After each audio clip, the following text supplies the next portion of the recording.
Alberta's pride. Hey, ho, hey, ha, ha, ha. Good morning, good afternoon, good evening, wherever you might be in the world. You're watching the Tommy Temper Show.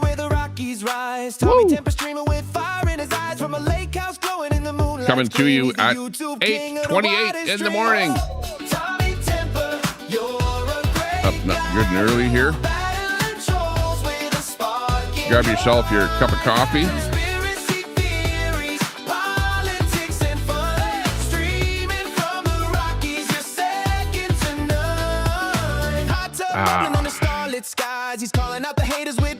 That coffee's good first thing in the morning.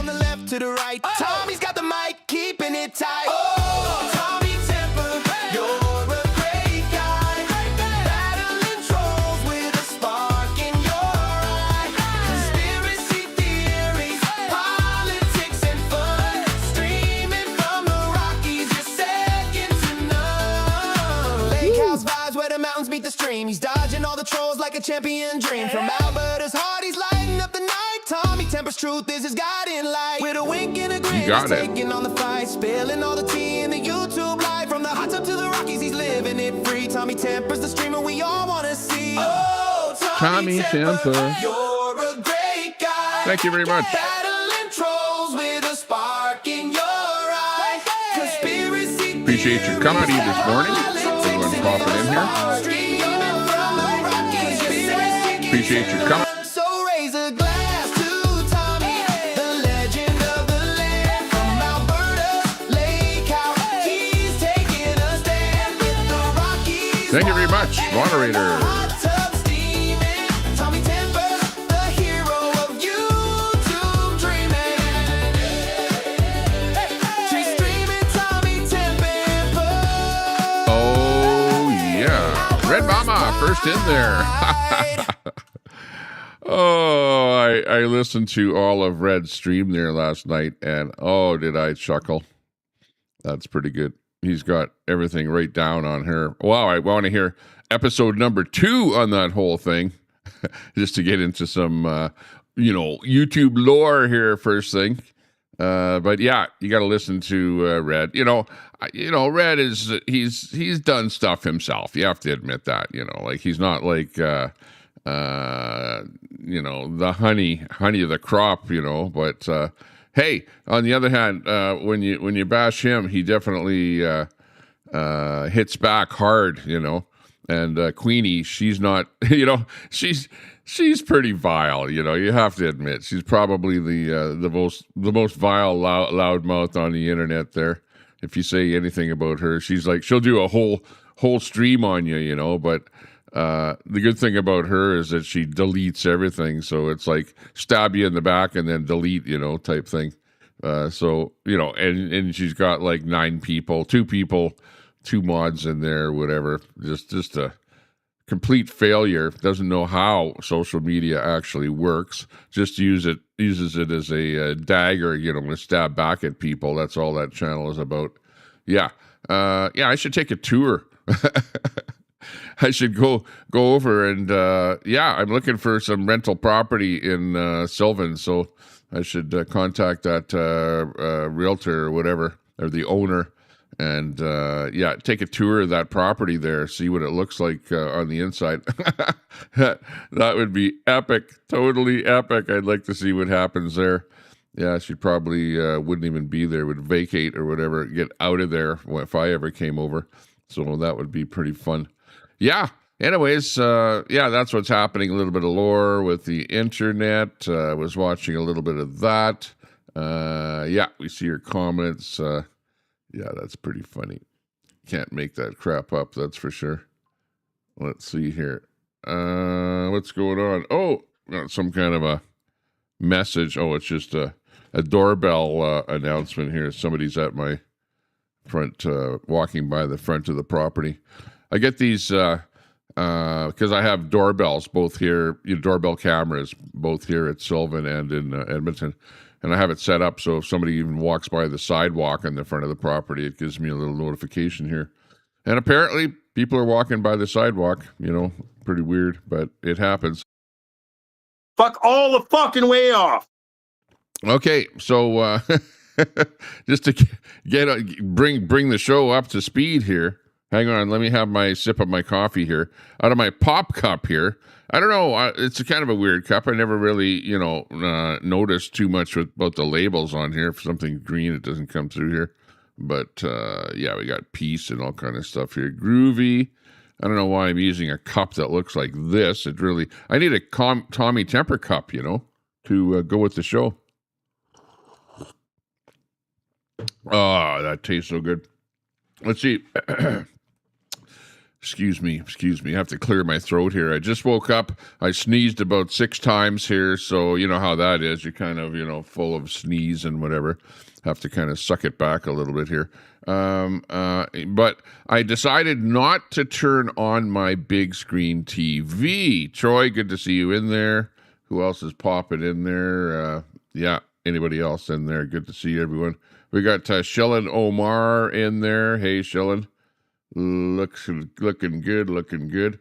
Yeah, I went to the exhibition grounds there and did a wrestling video there. I don't know if you caught that wrestling video, any part of it there, but man, it was fun. It was like I was Ed Whalen with wrestling in Calgary or whatever. Used to be back in the old days wrestling with the Hart brothers and stuff like that. Of course, they're retired and not wrestling anymore, and there's a whole new group of wrestlers doing their thing. But yeah, it was fun. Mama Red, it was fun being there, and it was fun announcing the whole thing. I was the only one announcing the whole thing. I should have been I was the announcer for the video. The only other guy that was there was a guy with another camera. I don't know if he was live or just recording, but he was going around the whole stage inside of the barrier that they had set up there and doing his thing.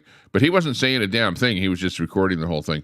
So I was the only one giving you the blow-by-blow report on the entire wrestling event. I should actually get a job doing that. I needed a mic, yeah. Well, I was just using my phone. Just using my phone, and I didn't have any auxiliary mic with me. I didn't bring anything with me. I just wanted to... in fact, I wasn't really going to record anything except maybe a few shorts and stuff like that. I did record some shorts inside of the event with some of the people, selling mops and garbage and stuff like that. Haven't posted those yet, the ones from Edmonton. I posted some from Red Deer on my Facebook account. So, yeah, go over to Tommy Temper. Just Tommy Temper, just look for those 2 words. I'm up to, actually, in the last little while, I've gained about, 1,200 subs on, or follows, or whatever you want to call them, over on Facebook.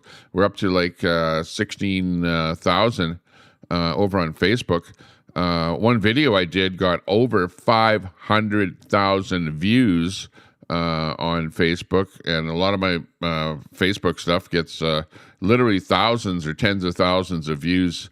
We're over 2 million views on Facebook now, so I'm actually doing a lot better on Facebook than on YouTube here. YouTube, I'm not getting much promotion here at all, and hey, I'd like to hit that 10,000 mark on YouTube here. So if you're just watching, if you just tuned in, if you just found my stream, make sure you hit that sub button. Make sure you hit that thumbs up, because I'm looking here and I see 1 thumbs up. Come on, you guys, you can do better than that. Mind you, because I'm looking here and I'm watching here. Yeah, 1 thumbs up. Oh yeah, just to repeat myself. Let me see. Number 4 thumbs ups. Okay, 5 now. Okay, doing real good. We're picking up now. Yeah, maybe at this point in the morning, there weren't that many people watching. So yeah, maybe that's part of the problem here. I don't know. Who knows? Yeah, maybe next time I go out in the real world, I'll do that plug-in microphone, the wireless mic. That wireless mic's the JDI mic seems to work quite well. The what do you call it? The wireless thing there. So I think I'll maybe use that the next time I do that.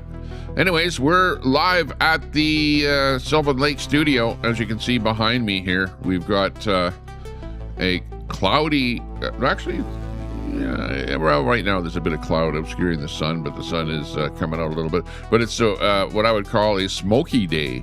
Smoky because we can't even see the north shore of the lake behind me there. You can see a bit of the water, but let me move over a little bit here, get in the middle of the screen. But it is very smoky out there. And yesterday I came out here and we went for a little cart ride around the South Shore here. There were a lot of people out there. It was pretty epic. We were riding around with our cart. Our cart has, lights that flash when the music plays. Every speaker on the cart has, LED lighting. So the lights are just pulsing like crazy, and doing their thing. And people are giving us, we ride by in our golf carts and we're getting the thumbs up. We've got that big, beautiful blue flag flying on the back of the golf cart. The Alberta flag, because as you well know, I'm pro-Alberta independence. I'm a little bit disappointed, though. I'm a little disappointed because I wanted to be in on that Alberta telethon. There was an Alberta telethon that happened on not last Saturday, but actually it was last Saturday. And I actually emailed John Bolton, who was in charge of the whole thing, and I emailed him about 3 or 4 times, and I gave him my phone number, and I said, please get a hold of me, email me, whatever. But he never responded. I never heard from him. And, I found out later that I was actually listed as somebody that would be restreaming the event, but I was pretty dismayed at not being contacted and not being invited to the event. I was I felt kind of ostracized from the live event there. So I ended up going to Red Deer to the Westerner Days and attending the exhibition there and doing that instead of restreaming and being part of the whole event there. So I don't know, maybe it's my background. Maybe it's because I went to Ottawa on the convoy. I don't know. Maybe it's because I went to Ottawa with the oil and gas convoy. Maybe it's because of that. Maybe I have maybe they think I have some kind of a checkered past. But there's lots of stuff posted about me on the internet by Antifa, which probably 99.9% of it is like untrue, false, fake information, just stuff, like they post stuff saying that I'm somehow related or part of some far-right group, like, when do I ever talk about anything far-right? When do I ever talk about any far-right group? You'd think that if I was associated with far-right people that I'd be talking about them on my podcast.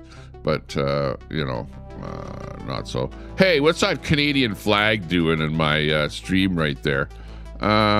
Being somebody that's for Alberta independence, what's that Canadian flag doing flying there? Hey, that's not a good situation. Hang on. I have to move that right out of my video here. Hang on. I have the technology to do this. It will just take a minute to do, and we will blast that right out of the picture. Okay, there we go. Holy jeez, what the hell is that Canadian flag doing in my video? Get the hell out of there. Well, no. Actually, I love Canada. Well, I love Canadians. I love Canadian people. I love my countrymen. I loved being in Canada. And the only thing that I don't like is the politics, the Canadian politics, because you've got, the central government, Ottawa, that whole regime taking advantage of our home country, our home province, I should say, of Alberta. We're being badly taken advantage of. And we're like sick and tired of it. And that's why some of us, like me, are, promoting independence, and there's no getting around that. We've got this guy here. And of course, they're talking about there being two two sets of rules. There's the rules for this guy here, and then there's the rules for us Canadians here. This guy here is Lacasiak, and he's with the Forever Canada campaign. And yeah, let's just go over this first story here. This is an Alberta story here. First up here, we've got the Forever Canada campaign that is campaigning against Alberta independence. And you know what? They've been deemed to be not a campaign, to not a third party. They can get their money from Russia. They can get their money from China. They can get their money from all over the world for their campaign. But everybody else that's a third party for Alberta independence has to only get their money from within Alberta, and all kind of rules, and they're being restricted like crazy. But these guys here with the Forever Canada campaign that are campaigning with their signs all over the place. I see their Forever Canada signs even here in Sylvan Lake, posted up in front of properties on public property. Let's look at this little ditty here. Is this a campaign? Absolutely not. This is our Not a Campaign headquarters. These are Not a Campaign volunteers, these are Not a Campaign calls, and those are Not a Campaign signs. Hey, where do you want the campaign sign? Shh. After careful review, we found Forever Canada is not a campaign. What did the review involve? Careful review. One of the advantages of not being a campaign is you can take money from anywhere. Outside the province, even outside Canada. Thomas, always a pleasure. Oh, don't worry about all that. I already took care of it. That's why we like you. So to be clear, we have volunteers, signs, donations, flyers, and campaign offices. But thankfully, none of that makes us a campaign.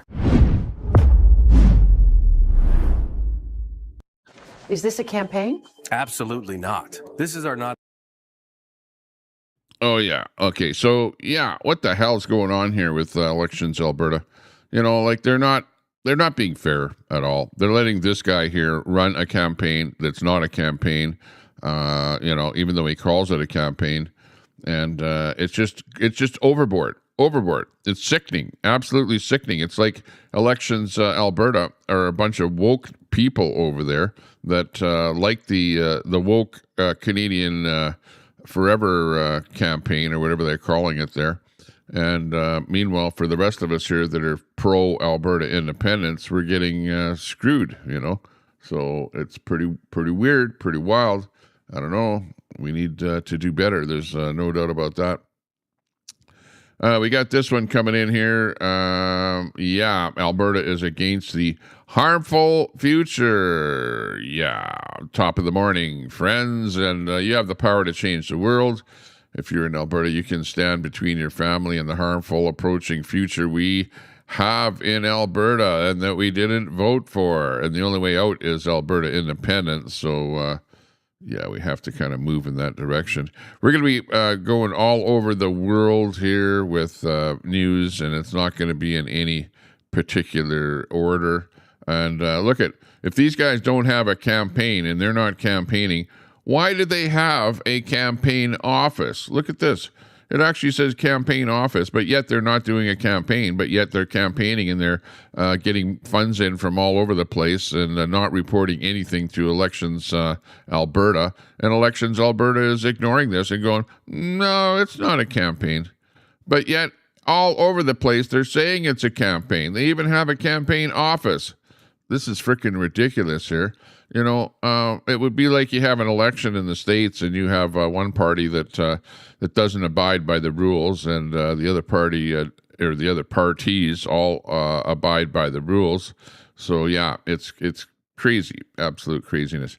Here's a big one in here. That Brookfield invests in a lot of stuff in Canada, and then they move their head office to the United States. And whatever Mark Carney does, it's not everything, but a lot of what he does involve enriching Brookfield, his buddies at Brookfield, because maybe he has some kind of shares somewhere in his back pocket that he's going to be getting sometime in the future. We don't know.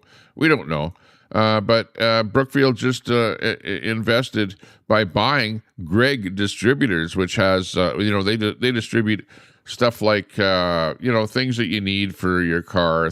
Well, not really for your car, but for industrial purposes. Like, let's say you want to get a a big plunger, or something, sewer plunger, stuff like that. They sell that kind of equipment. They sell, any kind of widgets and stuff like that. Industrial supplies. Anyways, Greg Distributors, they're a big organization. They've been around. I think they're based in Edmonton, and they've got offices all over the place. And, they Brookfield bought Greg for $1.6 billion. It's like chunk change for Brookfield, and they're taking over businesses. Brookfield has the real estate division where they're building rental projects all over the place in Canada, and they're subsidiaries of Brookfield are building nuclear plants all over the place. And speaking of nuclear and all over the place, and what's happening in Russia? Russia now is under attack by Ukraine, and they are basically hitting these wildberry plants, or wildberry warehouses, I guess you'd call them, and they are all over the place. And I think they've hit, as of yesterday, about 3 wildberry warehouses, and they're like huge. Wildberry is the Amazon of Russia. Okay, so Ukraine has hit back at oil refineries, okay, and taken it out so that there's lineups at gas pumps all over the place, and the gas is like really super risen in price over in Russia. And now you've got the wildberry, and you've got people, that have products in, let's say they import Chinese products, or they manufacture their own products, and they sell them through the wildberry, which is like Amazon, right? And it's like, imagine Amazon getting a complete giant warehouse nuked, or bombed, I should say. I shouldn't use the term nuked. But the people over there are just totally pissed off at getting all of their stuff wrecked, whatever. Have to put this at a low whatever small picture here, but I'll just read off what the people are actually saying here with this whole thing. But they're pissed off. They're pissed off because they're losing a lot of revenue from their widgets that they're selling and stuff like that. So let's watch this here and see what they have to say. Well, because my condition, I can't let people see. Everything is burned down. Yeah, the whole warehouse. People started asking. Nobody's going to give anything back. What upsets me the most is getting run to hell. Okay, yeah, because what happened is just before the drone attacks by the Ukrainians, Wildberry came out with this contract that they made everybody agree with, that if any of these warehouses got attacked by the drones, that Wildberry wouldn't be responsible for it. So Wildberry warehouses are getting attacked, and all of their products, if these people have millions of dollars of products sitting in these Wildberry warehouses, and they're all pissed off that they're losing a lot of money. I can't calm down. Просто состояние пиздец, блядь. Сколько сил моих и трудов туда было вложено. Самого нуля с кредитных денег. Сколько товара сгорело. На Краснодаре, насколько я знаю, никто не погиб, слава богу. Сгорел только товар, потому что их вовремя эвакуировали. Не так, как было на Электростале. У меня сначала сгорел товар на Электростале, а сейчас весь основной товар сгорел на Краснодаре. Никто никому ничего не вернет. Просто сейчас сидишь и даже тупо не знаешь, что тебе делать. Сейчас налоги платить. Все остальные бабки в товар вложены. Грузить. Because Russia started the war with Ukraine. Russia is fighting the Ukraine. Russian is the aggressor. And in this case, you're feeling the pain at the gas pumps. You're feeling the pain with your businesses. Lots of businesses are going broke. But you know what? She's alive. her child is alive. Nobody hit civilians. It's the warehouses that are going up in smoke. You should be thankful that you're still alive, that your family is still alive, because Russia is going over and bombing residential buildings in the Ukraine and killing civilians over there. Like numerous accounts of Ukrainian people being killed by Russia. I don't know what to pay with. She doesn't know what to do. She's crying. It's a failure.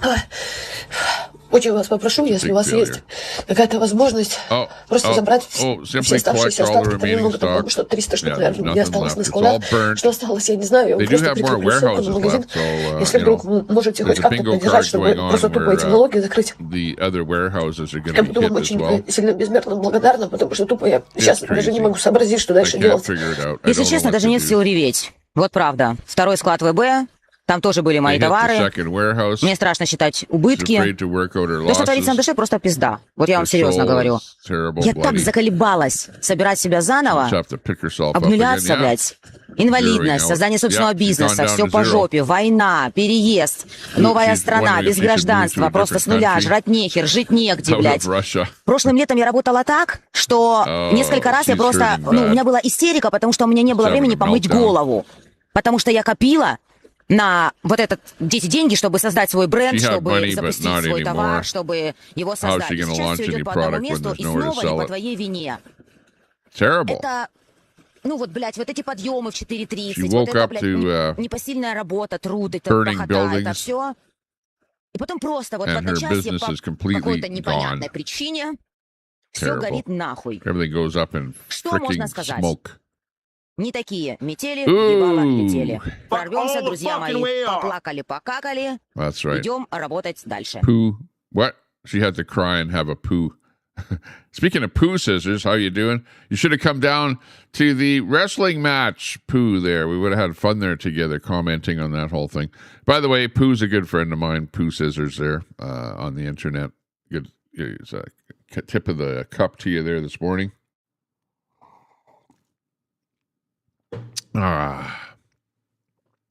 It's Edward Cam. It's hard to feel much sympathy. Absolutely. Well, hey, Edward Cam, we may not agree with everything, but I think we agree that the Russians are the aggressors. If you're Russian out there, well, hey, what can I say? What can I say? You guys are going, well, yeah, Ukraine started it. No. They might have been doing something within the country of Ukraine. That's their own business, what they do. They might have been, and the word is that apparently the way the whole thing started, the reason that Russia thought that it would get away with the whole thing is that they thought that the Ukraine was, extinguishing Russian people within the country of Ukraine, which might possibly have been happening. I don't know. But as far as sending people, troops, and everything else and being the aggressor, Russia started the war. They didn't even call it a war. They called it a special operation, right? That's how it started. But Russia has lost over, I don't even know where it's at now. It was 1.2 million soldiers. That's how many soldiers that the Ukraine has that Russia has lost trying to fight this war with the Ukraine. It's not working. It's a failure. It's a complete failure. The Ukraine is extinguishing Russian soldiers with drones, right? They're sending drones in, right? And buzz, the drone is buzzing right in and, extinguishing the Russian soldiers. You've seen it over and over and over again. They do in over 1,000, probably 1,200 soldiers every single day at this moment with this war. And Putin, he doesn't care about people. He doesn't care how many people are done in. He doesn't care at all. He just wants to win this war and he wants to take over the Ukraine. I will tell you, it will never happen from what I see. I've been watching this war very, very closely, and the Ukraine has built up such a force with those drones that there's no way that Russia is going to be able to take over. In fact, Russia is hurting economically because they're all, almost all of their refineries have been attacked and put out of service. I don't know what their production of oil is out there now. They're not exporting any oil. They've taken out a whole bunch of Russian ships that export oil and other, goods out of Russia. They're just going, Ukraine is winning in so many different ways, that now they've taken out, the refineries, the ships, the docks, places where they can, export oil. They've taken out trains, and now they're taking out the wildberry, the Amazon of Russia. So it is just crazy as to what's going on. It's like they're economically defeated. Russia is economically defeated at this time. In fact, if it went on any further, if it goes on for a few more years, Russia might be just plain taken over by little Ukraine, and Russia will be owned by Ukraine, and Ukraine will be owning Russia. They've definitely owned Russia financially here at this moment in time. And Ayatollah, hey, good to see you. Good to see you. Nice to be in there. Yeah, killed and injured, whatever. Well, the numbers are up there. I haven't seen the latest ones here. I probably have. A few months ago, it was like 2 million people. And lots of tanks are being taken out. All the things that they're using to fire. Lots of that stuff. Radar and stuff like that is being taken over. Just crazy here. Yeah, and those Russians are not happy. They're not happy because their livelihood is being taken over. Let's listen to this lady here, see what she has to say. Explain to me, when will this effing nightmare end? When will our government stop playing games? First, my husband was killed. Oh, he was probably in a war. Then I threw myself completely into work. On wildberries, I lost 2 million rubles last year. I had to figure out how to take out working capital. Then the bank effed me over because of a credit holiday. Oh my gosh. Because I took just 1 month of a credit holiday, they threw an extra 700,000 rubles on top of it. Just for effing nothing, I threw it down the drain. Because I couldn't close this loan, I had to take out a new loan. Effing debt trap. Then the contractor scammed me. Now all of my remaining inventory in Wildberry warehouses is burning down. I've lost huge amounts in a single year. Plus, I've acquired 4.5 million in loans, not even counting the mortgage. What else? What? How much worse can it be? She's complaining. Maybe that's enough. Yeah, she's complaining about money. Meanwhile, Russia is killing Ukrainian civilians on the other side, okay? She's alive. Her husband's not alive because her husband probably went to war against the Ukraine and probably died. It's like they call it a meat grinder, right? Anybody that gets sent to the front line, in Russia, ends up, they call it the meat grinder, where the Ukrainians just send drones in there and just, it's just a drone against human meat grinder there that's going on. And, she's complaining because she lost a lot of money. And, these influencers are getting on there and they're all complaining about losing money. Oh, I lost this money. It's all about money. But on the other hand, on the other side, it's pretty much Ukrainians are being bombed, residences are being bombed, high rises are being bombed. They've pretty much bombed all of the infrastructure that they can over in the Ukraine. So now they're going after the actual people. Unbelievable. We got more people popping into the chat. Hey, thanks for joining us. We got CS in there. Good to see you. We've got Jim in there, popping in there. Jim, Mama Red, of course, is in there, popping in and out there. We've got, who's that? That's one of our, we got Edward Cam in there. We got Ayatollah of Alberta. It's Masad in there. Hey, good to see you. Oh, hang on. We got your friend in here, too. Fuck all the fucking way off. Yeah. We got Kit in there. Hey, Kit, good to see you. And anybody else we might have missed in there. We got Troy in there. Hey, good to see you. We got Omar in there. Shelhan Omar, good to see you as well. I don't know which side of the fence you're on there with this big Iranian situation going on there between Iran and the United States, but that war is going on hard. Yeah. Oh, we've got my good friend Alberta Radio, and he's saying that in Alberta here, because we produce our own gas, okay, so we're being charged the world price, which is so inflated, and we produce our own gas right here. We refine our own gas. You know, it's like you guys in Texas there too. So why not give us, instead of $1.82 or $1.70 or wherever it's at right now, $1.60, you know, a liter gas in Canada here in Alberta, at least in Alberta. You know, we don't really care that much about what happens in Ontario or whatever. Quebec, you guys are on your own because you guys want to go green windmill and that kind of crap, and you're like anti-oil. But here in Alberta, we should actually lower. Our provincial government should lower the price for me and all the rest of Albertans to like a buck a liter. Okay. Subsidize the price of oil at the gas pump to $1 a liter. That would be the best thing that would happen here. Let's hear what Alberta Radio has to say about this pricing here. Are you guys all happy right now? Did you wake up to the gas prices in Edmonton? Oh yeah, this is a liberal NDP, left-wing Marxist city that nobody gives a shit about, and even the premier's not doing anything about this, which is blowing my mind. Okay, so let's recap here. The provincial and federal governments removed the excise taxes on the gasoline, so therefore the liter of gas should be at like $1.10. Really. The other thing is the gasoline provided at Alberta fuel pumps is refined here in Alberta, provided by our oil sands. Therefore, we provide our own fuel to our pumps. Why are we paying for problems that are happening in another country? Oh, it's because we're part of OPEC. Yeah. Oh, that's right. OPEC dictates. You know, that's not right. That's actual financial extortion on the citizen. Yep. When Albertans are paying for problems in another country that has nothing to do with us. That's right. We don't get their oil. We don't get their gas. We don't get nothing from them for our pumps here. So why are we paying the price? Exactly. And then wrap it up with immigration.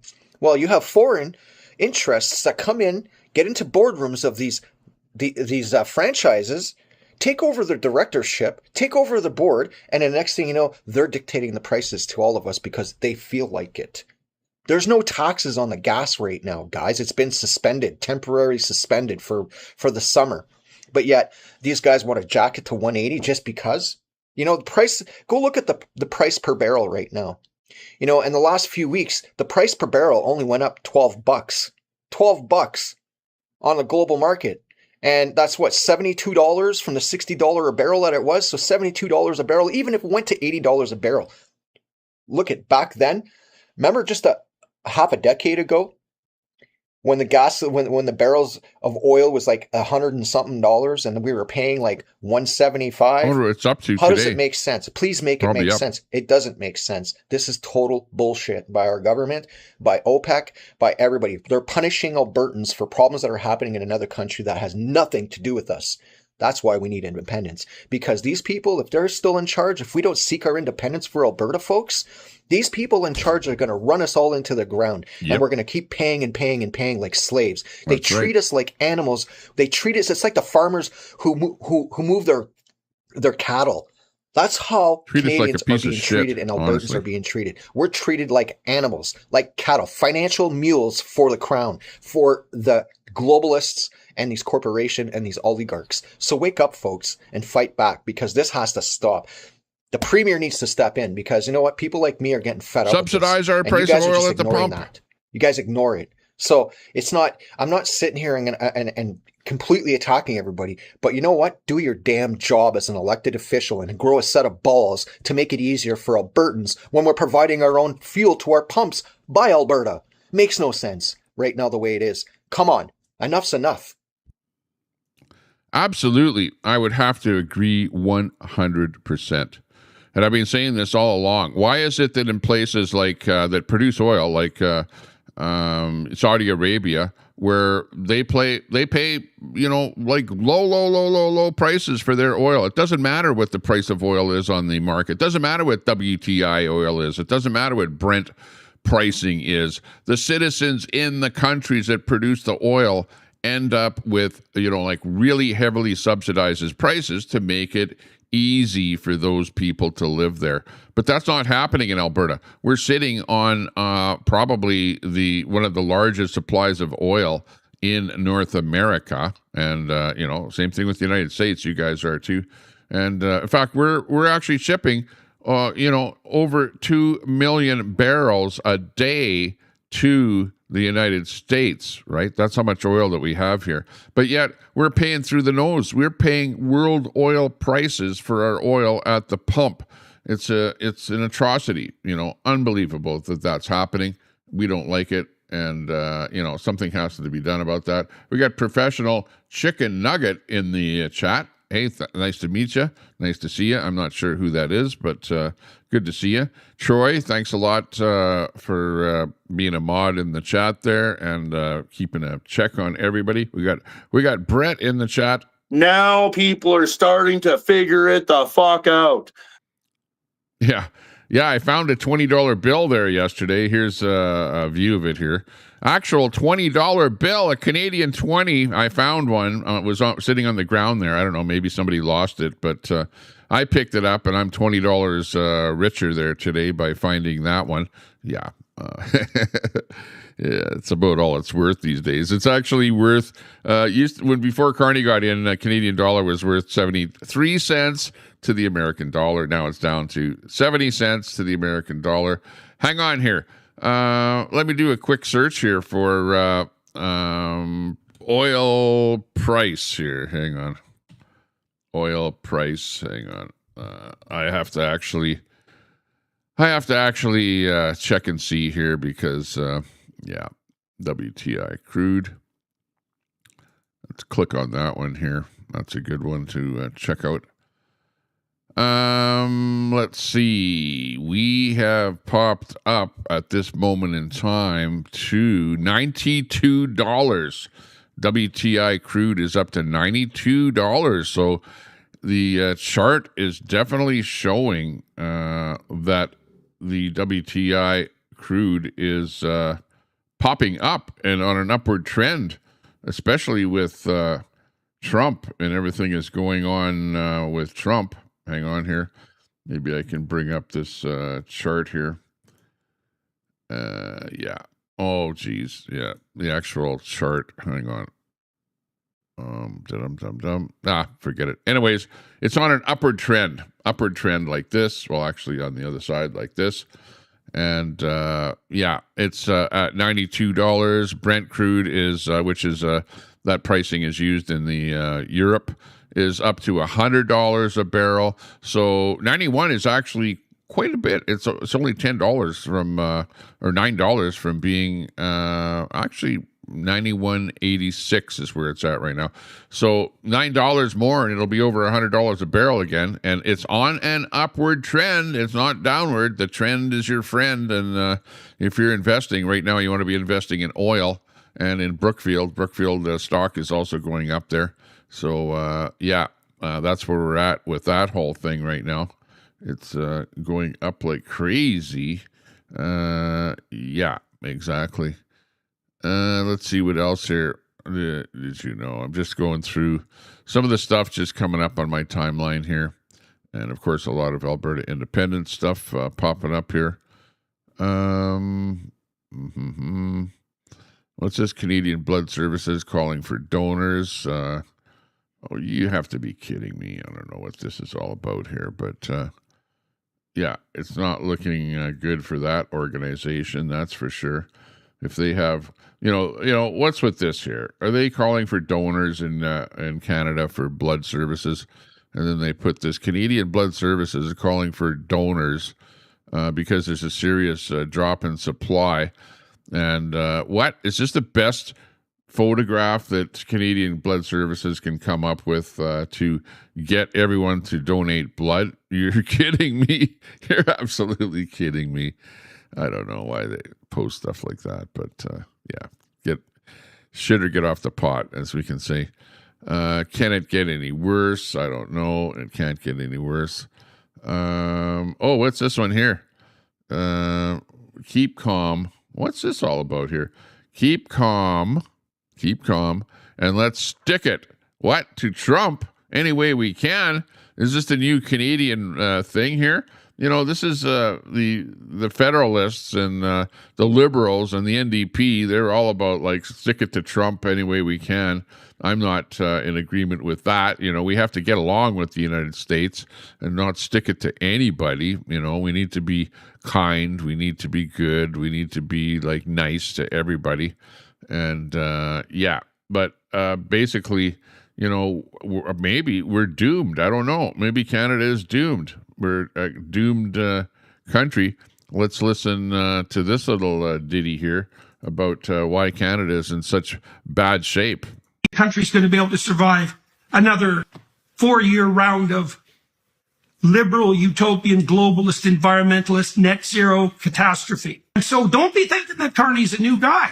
And don't be thinking that his stellar resume indicates that he's going to produce some kind of economic revival in Canada. Because all the evidence points to the fact that he's going to continue to pursue the net zero delusions that he's already established as the center of his entire edifice of thought. And if you don't believe me, and maybe you don't want to or can't, or you doubt me, read Values yourself. And then you'll see. Read the first 3 chapters and the last 3 chapters, because the middle of it's just boilerplate.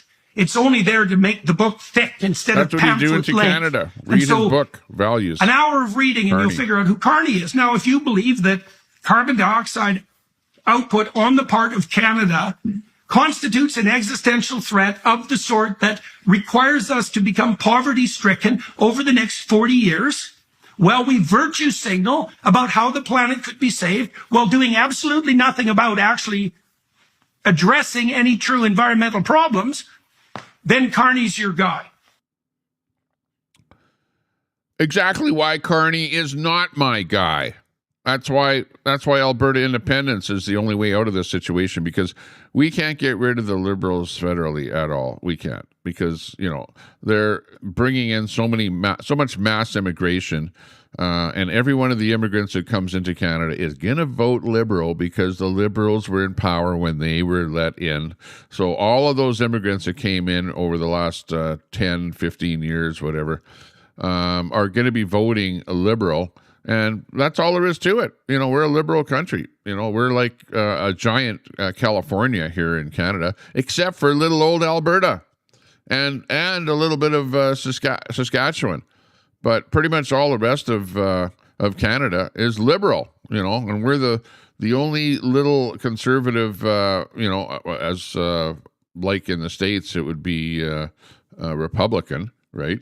And, you know, everyone says, oh, well, you're a bunch of Trumpsters and this kind of crap, you know. No, we're not Republican. We're not Trumpsters. You know, hey, some of us may like some of the things that Trump does, like myself. But, you know, I'm not a Trumpy or whatever you want to call us in here. But, you know, you guys are calling us a bunch of seppies, a bunch of traitors and stuff like that. You know, every name in the book you can call us because we want independence. But the reason that we want independence is not because we're like self-centered, not because we want to be richer, not because, but because we want to be better. We want to live in a better country, and we don't think that the way the politics are in Canada are what we want here in Alberta. We want to be different than the rest of Canada, and we are different than the rest of Canada.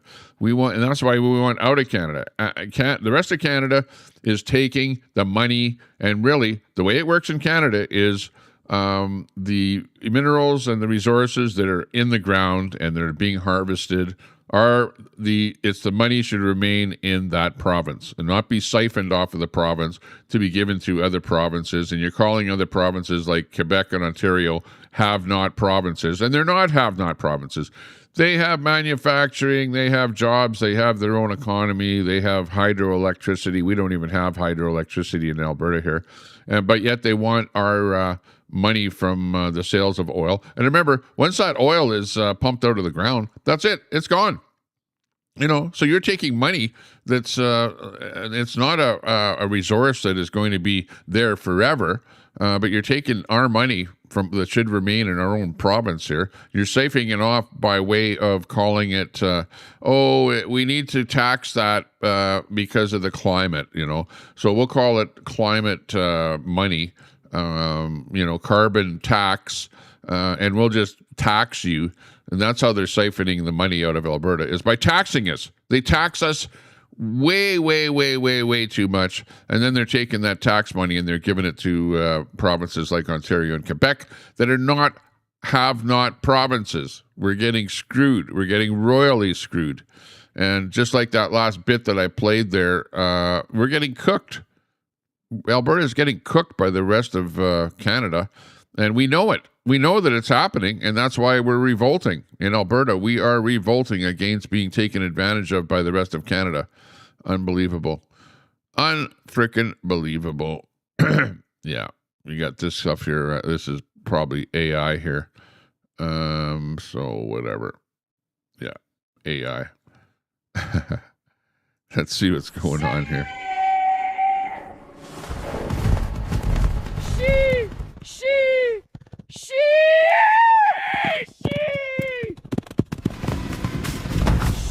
This is in Yellowstone. Oh, the blue hair. She. Little in. Oh, and the raccoon comes and takes the McDonald's bag. Let's watch that again.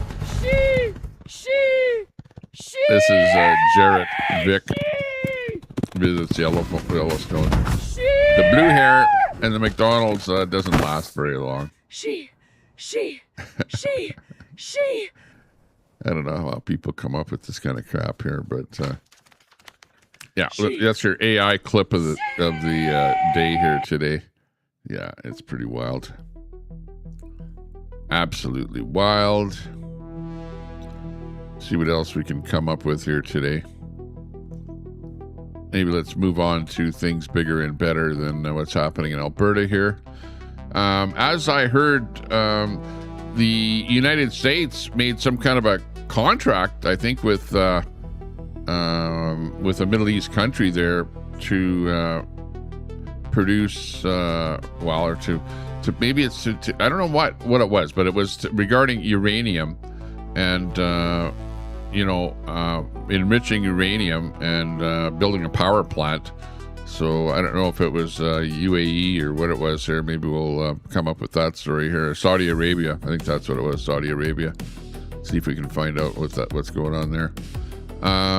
We have a surface-to-air missile that was launched, and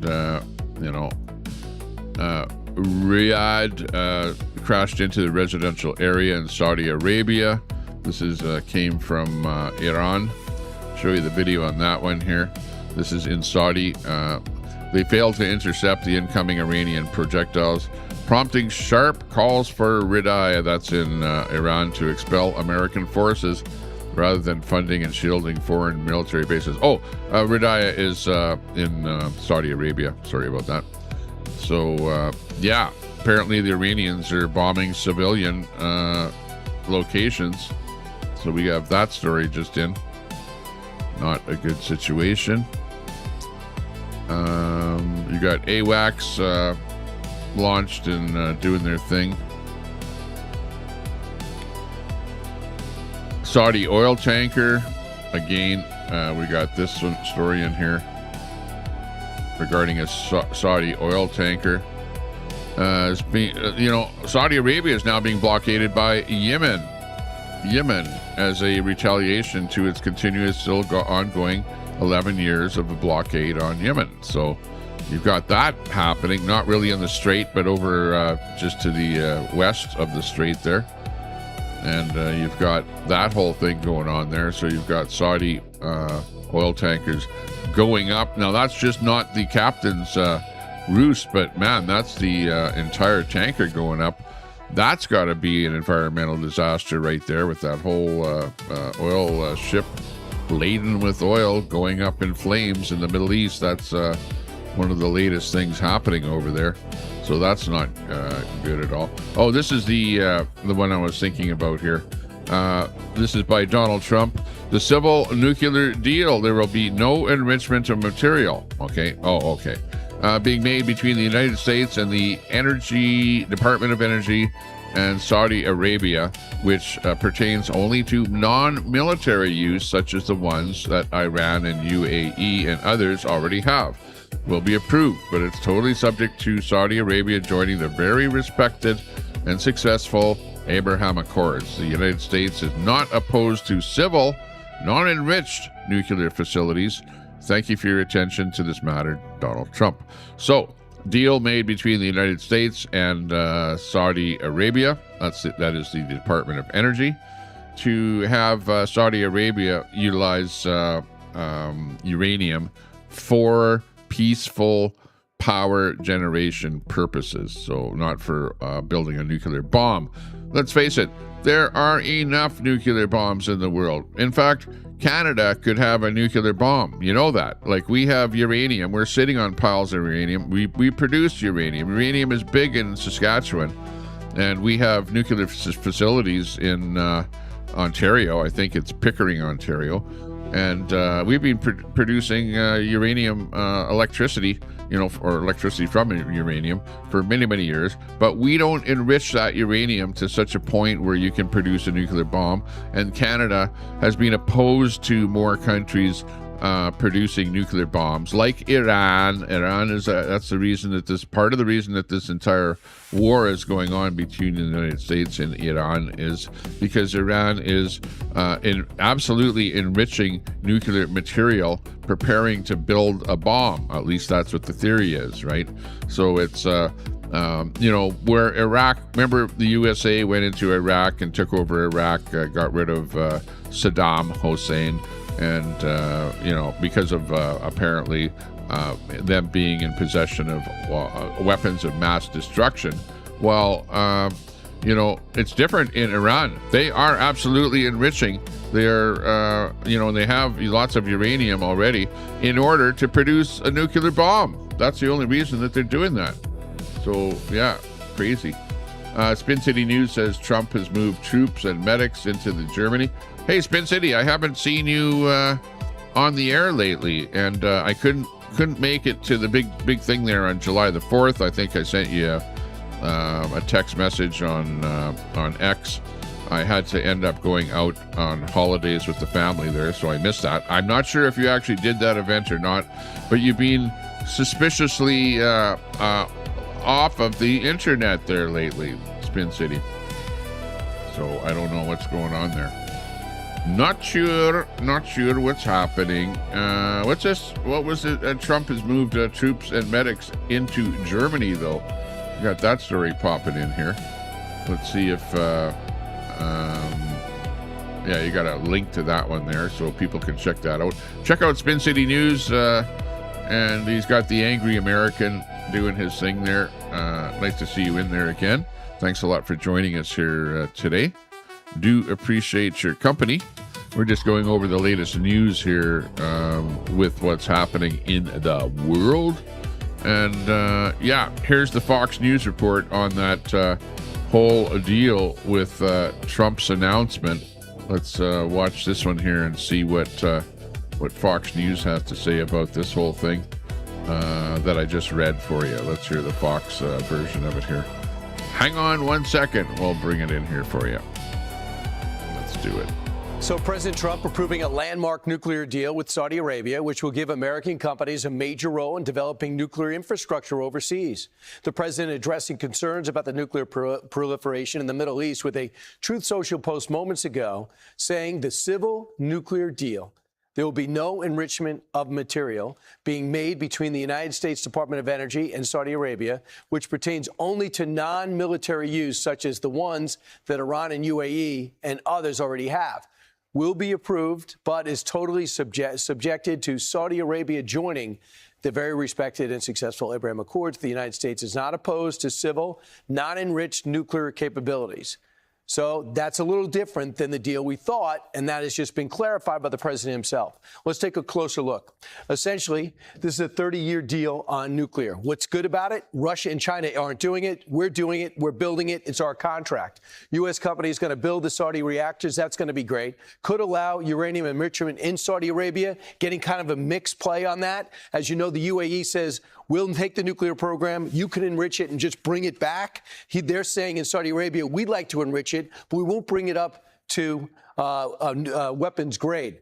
The U.S. says there'll be safeguards there, but some say the IAEA protocol safeguards are not going to apply to this. We'll see if that can be clarified and if Congress will make them be part of that. If they're going to sign off on it, they're going to get this proposal and they have to sign off on it too. So just a quick idea. These countries down here, they can enrich, but they're not enriching. You got Brazil, you got Argentina, you got Belgium, and you got obviously Iran and Japan. So now over here, these are the ones that are doing it outside. So they have nuclear energy, they're enriching it outside. These are the ones, including France, England, Russia, and of course China, that do it themselves. They're considered known nuclear powers. There you go. So they're going to be the latest country that is going to be doing internal production of electricity by using nuclear material. Spin City, I saw that, or you said you had a small stroke. I'm sorry to hear that. Absolutely. We never like to hear anything like that, but it sounds like you're back.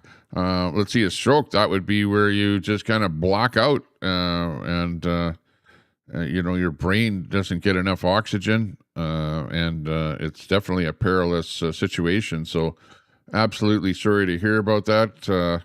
But sounds like you're back again. So glad to hear that you're back. Hopefully you're, that nothing mentally has been diminished and that you're back in service again, and that we can, now that you had that the medical services have looked into it, and hopefully you can get the help that you need with that. Sorry to hear about that, Spin City, in our chat there right now. Herman the Tosser, hey, good to see you popping in here. Let's see who else. We got Peachy in there. Hey, Peachy. We got Daisy popping in here. Lots of good friends that are friends of the channel. She-Hawk in there. Hey, good to see you. Looking good. Who else did I miss here? Susan in there. Hey, Susan, good to see you. Brett. Hey, where's Brett? I've been preaching this shit for 20 fucking years. Yeah, I know that, Brett. Yeah, I know. I mean, listening to you for not quite 20 years. So but, President Trump approving a landmark nuclear deal. It seems like about that long. That's for sure. Let's see. Oh, yeah. Over the past 24 hours, only 3 commercial vessels passed through the Strait of Hormuz, while 4 tankers with Saudi oil were turned back in the Red Sea following threats from the Houthi movement. In Yemen, which are funded by Iran, which declared a blockade of Saudi ports at the same time. Ooh, it's not good at all. The United States conducted a 11th consecutive night of strikes against Iran, while Tehran retailed with attacks on American targets in other Arab countries there in the Middle East. The main observation is that both the architecture of regional relations itself and American security policy in the Middle East are changing.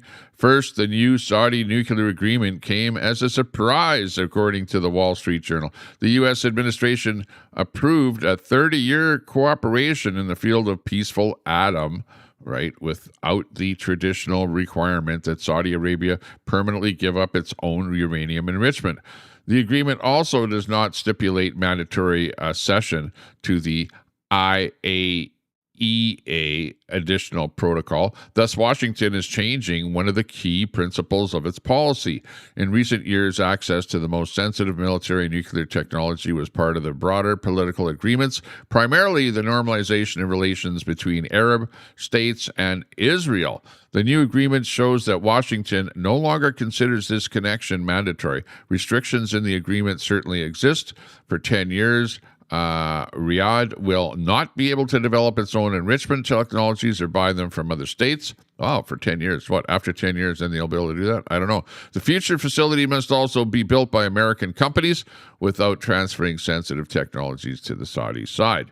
However, the main consequence on the agreement is that Saudi Arabia gets the opportunity to gradually build a technological base that will shorten the path to nuclear weapons in the future. If the political situation changes, the paradox is that these decisions are being made simultaneously with the military campaign against the Iranian nuclear program. The U.S. is trying to deprive Iran of the opportunity to expand its own fuel cycle, while at the same time opening the path to similar opportunities for one of its key regional partners. This weakness, the universality of the American Non-Proliferation Agreement, and gives Tehran additional political leverage. And on the story goes. Let's listen to this little report here coming in from, I don't know, ORM or something here. Let's cut to this little clip here and listen to the official report on that story here. Short clip. In general, we're not the only country in the world that offers nuclear technology. And when countries decide they want to pursue a peaceful civil nuclear program, we'd prefer them do it with us than do it with some other country. It allows us to have influence over the direction that it goes. It allows us to make sure that there are safeguards in place, things of this nature. And in the case of Saudi Arabia, they've been an important strategic partner for us. So it would make sense for us to enter into such an agreement. But obviously the details of it, once it's released, you'll see it, you'll be able to understand it. And more importantly, it'll go through its congressional review process, which is a key part of this, and so there'll be a lot more questions answered at that time. But in general. There you go. So, yeah, it looks like Saudi is going to be the next country with nuclear power, nuclear energy, and apparently they won't be using it to produce bombs. So that might be a good thing, might be a bad thing because maybe it's another country that might end up being like Iran there and going to the next step, which is enriching that material. And yeah, then we don't know what's going to happen. Let's see. What's the crisis? Some kind of a crisis going on in Saudi Arabia. There's basically they're fighting. Maybe there's low supplies of foods and stuff like that. I don't know what's going on there. Let's go to this clip here coming in from Saudi.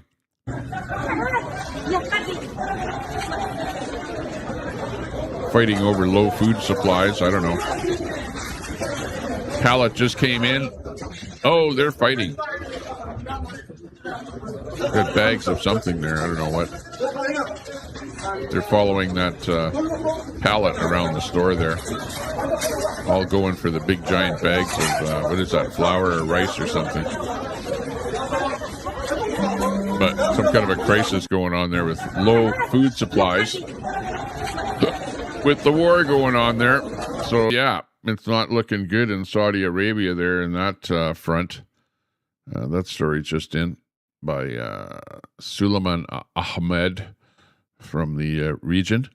Here's Trump, the Trump story here. Let's hear it from Trump himself here on what he is proposing there or agreeing to happen in the Middle East. Let's cut to this story here and show you what's going on there. Trump has agreed to, and he signed a nuclear agreement with Saudi Arabia. What's going on here?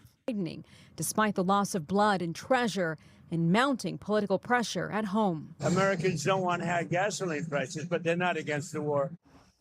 And Brett, tonight the administration has announced that the president has officially agreed to, just signed off on a nuclear agreement with Saudi Arabia. This would allow the kingdom to build a civilian nuclear facility for energy. The catch here is that American companies will be a part of building this out, which would mean billions of dollars in profits for American companies. It has to be approved by Congress first, where undoubtedly lawmakers will raise concerns about whether this could open the door to potentially other countries gaining access down the road to nuclear weapons. Brett. Lab in the North. There you go. So, yeah, and for those of you that are saying, "Oh, Tommy Temper, you're just spouting off misinformation," we're actually, reaching out to other sources like Fox TV, CNN, and MSNBC for the official reports on what we're spewing out here. So, yeah, it's not misinformation; it is just plain information. Okay, and if you don't like the information, well, go over to the Cat Rex channel there, and if you want to hear misinformation, go over there. They'll be talking about that. Absolutely. Let's move over to a different topic here. See what else is happening. You've got the Kuzma thing happening between Canada and the United States. That's apparently not going anywhere. Canada, for whatever reason, doesn't want to be communicating and or whatever, dealing with the United States. I'm not sure why. Carney is doing a crap job on that. We're talking more about there's this whole thing where the United States has put a 50% tariff on some Canadian goods. This is the deal here. Doug Ford, who's the Premier of Ontario, has a 21% approval rating. So what he does is he picks fights that he cannot win against the United States. He pulled U.S. alcohol off Ontario shelves in 2025. He said it was an irritant. He was right. It irritated the United States into a 50% tariff on Canadian goods. It was cited by the White House as the reason. Ford now claims Canada can dismantle the American economy. Not likely. Canada trades roughly $800 billion with the U.S. every year. That's actually quite a fair amount. Probably more than any other country. The U.S. GDP is more than $28 trillion, Ontario is not dismantling anything. Ford is not in a position to be conducting foreign policy. It's not a signatory. He's not a signatory to any kind of a trade agreement. He has no authority over Kuzma. He has no seat at the negotiating table. He is running a symbolic retaliation campaign that provoked a 50% tariff on Canadian goods, on some Canadian goods. Then, when the tariff hits us, he demanded Ottawa retaliate. He strangely is still poking the bear. Ford's polling problem is not Ottawa's foreign policy problem. Because of him, Canadian exporters are now paying the tariff Ford's theater trigger. While Canadians aren't paying the tariff, it's Americans that are paying the tariff on Canadian goods, and therefore they're not buying Canadian goods. That's what tariffs do. They make it where prices are so high that you just don't buy those goods. You buy them from somewhere else, either internally or from other countries. That's what ends up happening. Let's hear the story from himself, Mario. This is from Mario. The story coming in here. Let's actually listen to the story from Mario from his own mouth there, as I have just recited it. What I understand is $28 billion across the country. Majority is going to be here in Ontario. That's why we can't roll over. We have to hit back. We have to, rather than be on our back heel, as I said, we have to go forward, take the offense. We are an energy powerhouse. And we could dismantle the U.S. if we wanted to, if we all work together. No matter if it's the electricity, and I'm not speaking for the other provinces, I'm going to be very clear.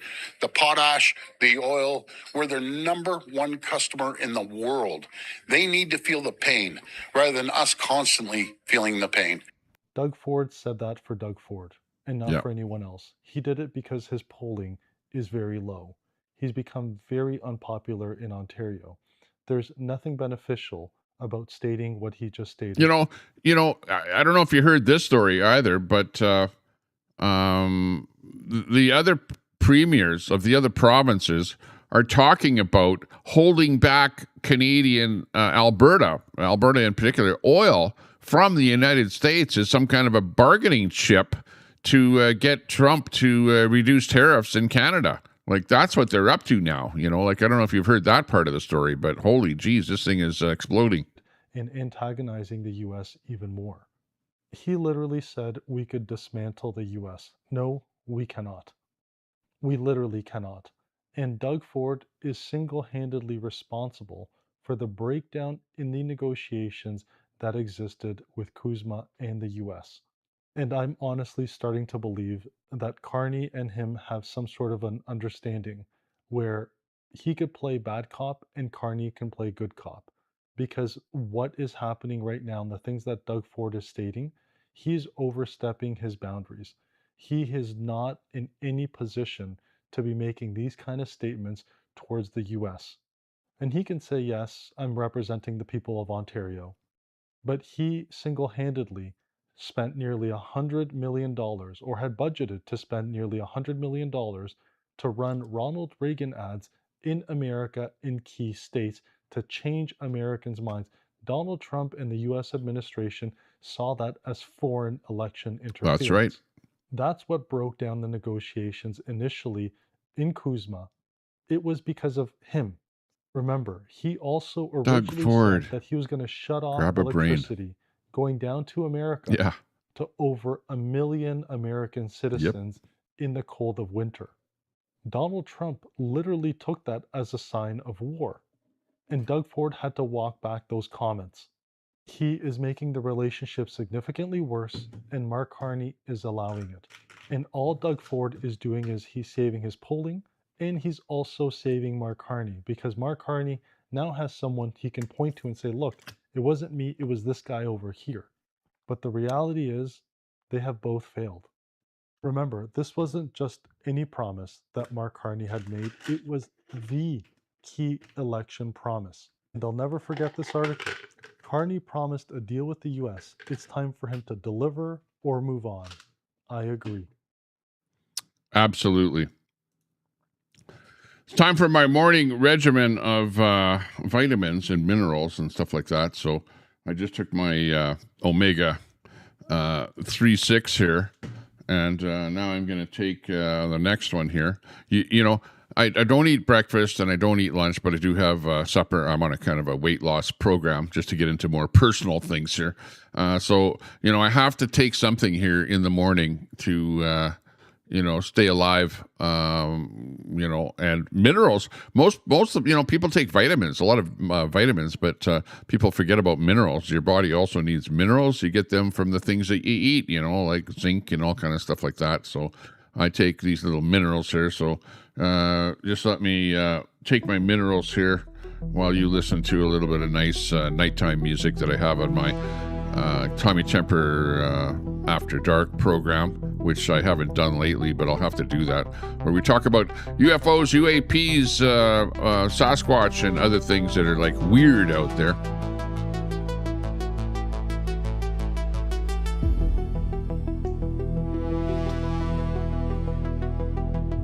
And look at that. I think I'm losing weight here. Actually, I am losing weight. Let me think of how many pounds that I'm losing. Probably 12 or 13 pounds I've lost already here in the last little bit, probably the last month or so. So we're slowly losing weight, and I'm feeling better, feeling more pumped up and more lively and doing stuff like that. So yeah, that's cool. Let me take my next pill here. Well, not pill, but you know, mineral, whatever. Got this one here, Centrum. I'm not advertising that you buy anything in particular. You buy whatever you need, but make sure you take your vitamins and minerals on a daily basis. Don't think that you're going to live forever. We're not going to live forever. I saw one thing where they're injecting older people with younger people's, I don't know what, something from younger people, and they're making older people young again.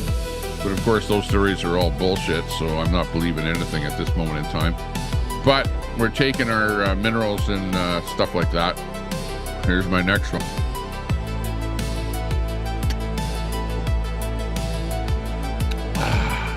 Oh. Okay, next one. Vitamin C. Even though I am getting a lot of sunshine, you can tell by my face here, getting one hell of a tan. I wear sunglasses, so we're getting those kind of raccoon eyes here, you know, from wearing those sunglasses all the time. Vitamin C I can chew. And then I don't have just vitamin D, so now I'm taking a vitamin C and a vitamin D. Maybe I'm taking too much vitamin C. I don't know. I don't know. Tastes good though. Vitamin C tastes like eating an orange. What was the blue one? The blue one was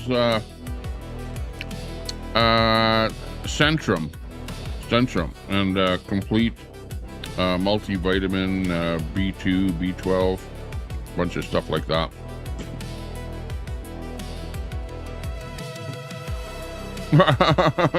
I know what you're getting at. No, it wasn't Viagra. It was not Viagra. Yeah, right. What was the blue one? Zinc. Taking the zinc here now. In case you have the snivels or stuff like that. Epstein. No, man, we have to talk about Epstein. I'm not talking about Epstein. The whole Epstein thing was bad. Epstein is dead. And obviously, if there was anything else coming up, which it should come up, I don't know why. Why is it that the Epstein thing happened and nobody else is getting thrown in jail over being on Epstein Island or doing stuff, you know, that was bad with relation to Epstein? I don't know what that's all about, but it's kind of bizarre that you've got so many people that were taken advantage of by other people. Why don't they just press charges against those people and let them go to court? And let's hear about all those court cases that are going on. Okay, here comes the zinc. Hang on, I got 2 more things to take here. Hang on a second.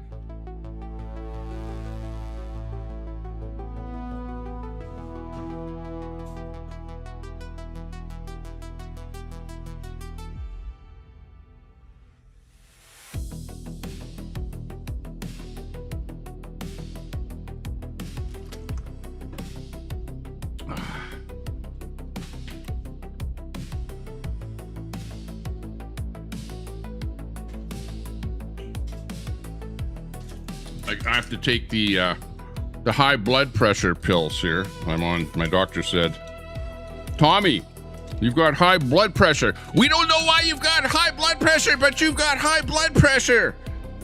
So, you know, I've got to take, again, it's a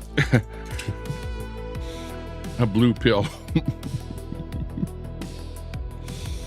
But this blue pill is actually, it operates exactly the opposite of Viagra, because let's face it, Viagra, I do believe, and I'm not a doctor, so, you know, don't take this as any medical information. Where's my disclaimer? Tommy Temper, I break it down, I report on stuff, whatever, but, you know, don't assume that this is any kind of medical advice, okay? Because it's not, okay? But this little blue pill does exactly the opposite of Viagra. I can tell you that 100% for sure.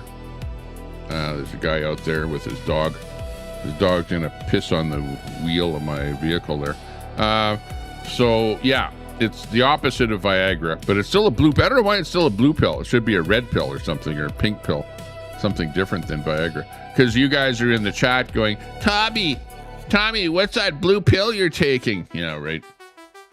It's for, you know, the fact that I've got high blood pressure. And I don't know why I've got high blood pressure, but it could very well have to be with the chat, and that the people in the chat are like aggravating me and pissing me off and stuff like that. And I'm getting all worked up. Oh, I can feel my blood pressure rising right now as I'm speaking. But I'm going to take this little pill, and it will hopefully lower my blood pressure, because that's what it's supposed to be all about. And yeah, hang on a second here. I'll feel more relaxed, composed.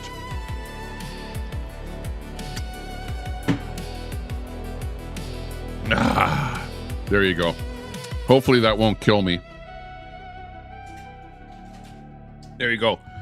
So now I'll be alive for one more day. So thank God. Thank God I'll still be here. She-Hawk, I feel faint. Yeah. If you feel faint, that means that your blood pressure is not high enough, So, She-Hawk, you might want to investigate taking Viagra or something like that will boost your blood pressure. You might need the opposite thing that I need. But me doing the podcast here aggravates me to no end. The people in the chat are just pissing me off like crazy. You got people like Queasy saying that she's running over to the RCMP,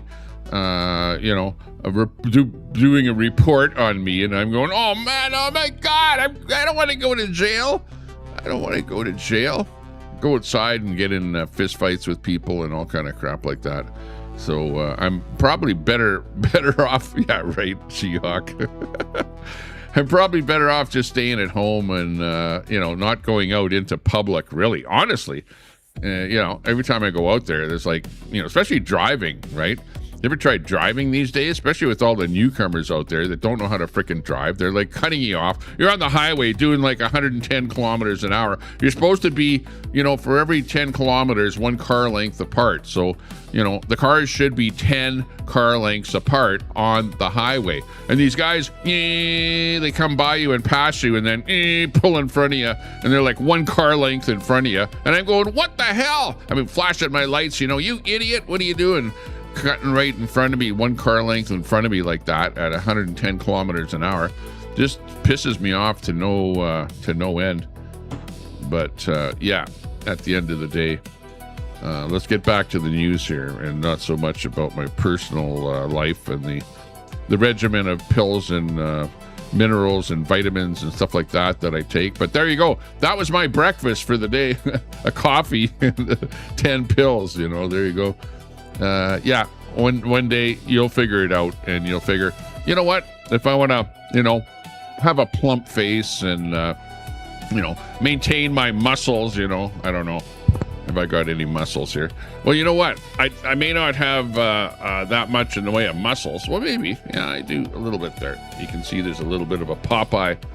Isn't Popeye's muscle on the bottom, though? But there you go. But look at, there's like very little flab on the bottom of my arm here, so you can't call me like a 400-pound overweight guy or something like that. But I did lose, 12 to 13 pounds. Absolutely. I was on the scale there this morning and I'm going, what? I lost more weight there. Hey, great. I like it. And I even had 2 slices of pizza last night there too, on top of it. I still haven't taken a... what's the nice way of saying that? Haven't relieved myself yet. So if I do that and step on the scale there, I probably will lose another 5 to 10 pounds. So it really depends when you step on the scale. But that was before anything like that happened. So I'm probably a little lighter than even that yet. But my weight is going down. I'm feeling good. I'm feeling good about myself. I'm feeling good about being alive. And that's why I started my podcast here at 8:30 in the morning. I decided that I'm not going to turn on the big screen TV, and I'm not going to sit there and watch, a whole bunch of YouTube videos there and while myself away in front of the big screen. But instead, I'm just gonna find out a little bit about what's happening in the world and turn on the podcast and come on here and do a little bit of a live thing here. And, maybe that'll be my new modus operandus of, just going live first thing in the morning and not worrying too much about whatever the bullshit is that's going on with other podcasters out there and who they're ramming and whatever, calling out and all of the stupidness that's going on in the internet, and just have a bit of fun with people like She-Hawk, Daisy. Oh, hang on a second. Phone call coming in. Hello, East Indian Kitchen. Would you like buttered curry special? We've got that on special here today. Just hang on. I got to mute here so that I can take this phone call here. I'll be right back.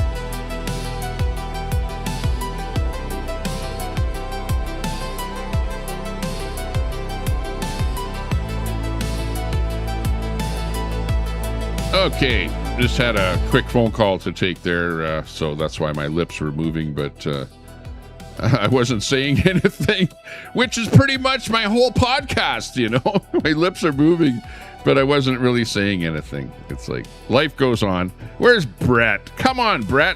That tells me all I need to know. Yeah, exactly. Fuck, I hate stupid fucking people. I don't need you here. I don't want you here. It's irrelevant. Yeah, I know. Now, fuck off. Oh, jeez. Come on. Lay low a little bit there. You don't have to be so aggressive towards me here. You get my blood pressure up. You know what? If anyone needs blood pressure pills, it's Brett. You know, Brett, you should actually make sure you take your blood pressure on a regular basis there and make sure that it's not over what it should be.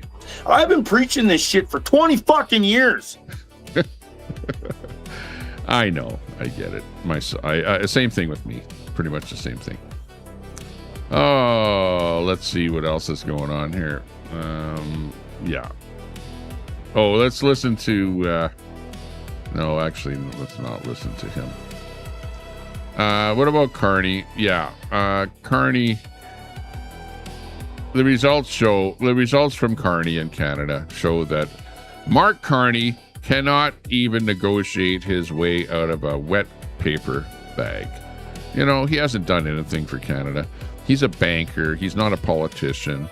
He's, he's used to spending money. Spend. You know, and everything that he spends, he calls like an investment. It's not an investment. It's money out the door. And it's taxpayers' money that you're spending. Basically, billions and billions and billions of dollars. And it is absolutely ridiculous. Really bad. So Mark Carney, we don't like anything that you're doing for Canada. You're not doing anything for us here in Alberta. You're not even building a pipeline. It's all bullshit, your whole thing. Oh, we're going to build a pipeline, but first you have to capture carbon. Build a multi-billion-dollar plant and capture carbon and pump it into the ground. And we have to increase those carbon taxes on all of your industries in Alberta. And you have to do all that crap, and then we'll maybe think about building a pipeline. Yeah. Screw you, Carney. We don't believe anything that you say, and that's why we're pro-Alberta independence. Because, we don't trust that federal government at all. At all. Oh, okay. We got stuff happening in sports here with the Mariners, sports with the Jays. Donbass in the news in politics. Jack Smith is in there. Of course, the Wildberries that we were going over there a little bit earlier. Let's see what's trending. Crown coins in Canada. Crown rise. We got travel, Ford. Navarro in politics. The Mariners again in sports. Trending in Canada. Tesla. I don't know what's happening with Tesla stock these days. I don't know. Saskatchewan, sports, Chicago. The premiers are trending in Canada. Fashion. What's this? Ling Kwang. What the hell is this all about? Fashion and beauty. I don't want to even go over that story. Of course, the Abraham Accord thing there with Saudi going on there. Michael Savard. Google trending. I think Google got hit with a fine over in the EU. So Google, their stock is not doing too bad. $320 for Alphabet at the moment. Negative cash flow with Google. Oh, that's not good. Let's look at that chart here. Look at what the hell's happening with Google. Whoa. Oh, are they going to not? In fact, people are saying that because Google owns YouTube and the YouTube podcasters are saying that we're not making as much money as we used to on YouTube, which, I'll have to say that. I'm not getting as many super chats as usual. So Google's not getting their cut of my share here if I'm not getting as many super chats. And Google is actually reporting its first quarter of negative cash flow. That's not good for Google because, yeah, that's terrible. So what are they doing? They're cutting back on money that podcasters like me are getting from running ads on my crap there. So, yeah, that's probably why you're seeing more advertisements on my stream here. I don't know. Could be. We heard about, that they got some kind of a fine over in Europe there for whatever. I don't know what it was all about, but, they're always saying that, they're getting too much of the market share or some crap like that, showing you guys advertisements on washing machines and stuff like that when you talk about them, all kind of stuff like that. Yeah. Anyways, they're sweating bullets over at Google, and the stock is not doing all that well on a kind of I would say, a downward trend. If you look at this chart right here, they peaked out a little bit there, and then the downward trend is definitely right in there. The trend is your friend, but not with Google. You better sell your Google stock there before it drops any further. I would say that there's a good potential that, if you look at this chart and look at the very beginning of the chart, it might even drop to as low as you see at the beginning of the chart. So sell that Google stock right now while you can. For those of you that are investors, I would recommend that. And, I don't own any Google stock, and of course, I would never take my recommendation for dick all, because I'm just bullshitting you most of the time, It's just a podcast here for fun, but definitely the people at Google are not happy today. Oh, terrible. I hope you do better, because if Google does better, I do better, And thank you very much for anybody that super chats me. I appreciate that. Fuck all the fucking way off. And don't listen to Brett. Because, remember, he's like Queenie and I. Hey, Brett, we should have a deal where, like, you hate me, I hate me, and we both attack each other on the internet, okay? And let's make that a side deal that we don't tell anyone about, okay? It's just a side deal. You know that it's happening. It's like Queenie. Queenie bullshits all the time about stuff that she's doing and saying to people, and it's mostly bullshit. She doesn't really do anything, but she says she's doing stuff. Although she does phone up child protection services on different people and report them for being bad parents and stuff like that. Don't do that to me. I'm not a bad parent. I'm a good parent. Look I'm letting my kids sleep in. It's 10 o'clock in the morning here already, and my kids are sleeping while I'm doing this podcast. So I'm letting them grow, because I know that, you grow when you're sleeping the most. So they need to get as much sleep as possible so that they can grow and become, bigger and healthier people, that kind of thing. Let's see what else is happening. Something about Quebec. Yeah, right. Quebec. We don't really care about Quebec. Okay, I'll go into the Quebec story here. I don't know what's going on there. What are they? Is Quebec and Ontario and that?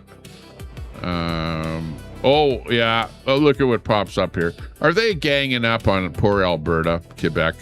Because we're the energy powerhouse, export hub, agriculture giant, trade access, and they want to leverage, use Alberta as leverage. The rest of Canada wants to do that. And what they want to do is they want to say that we're going to withhold oil from the United States. Remember, that's 2 billion barrels a day flow to the United States, and the rest of Canada wants to, withhold our oil to you guys in the States there. So that'll jack up your oil prices there, or gas prices at the gas station. That'll hurt you guys in the pocketbook financially if that ever happens. But don't worry, because guys like me in Alberta are completely against that. We want that oil to flow. Keep it flowing. Keep America happy. We want to be good neighbors with the United States. We just want everything to flow and not so much ebb, if you know what I mean. Yeah. Okay. There you go.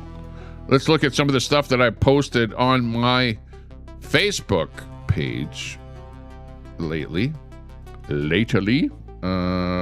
Switch over to window 3, which might... Oh, even window 3 is not giving me a good view of my Facebook page here. Let me just click the Alt button and expand that window a little bit so you can see the garbage that I'm posting on YouTube.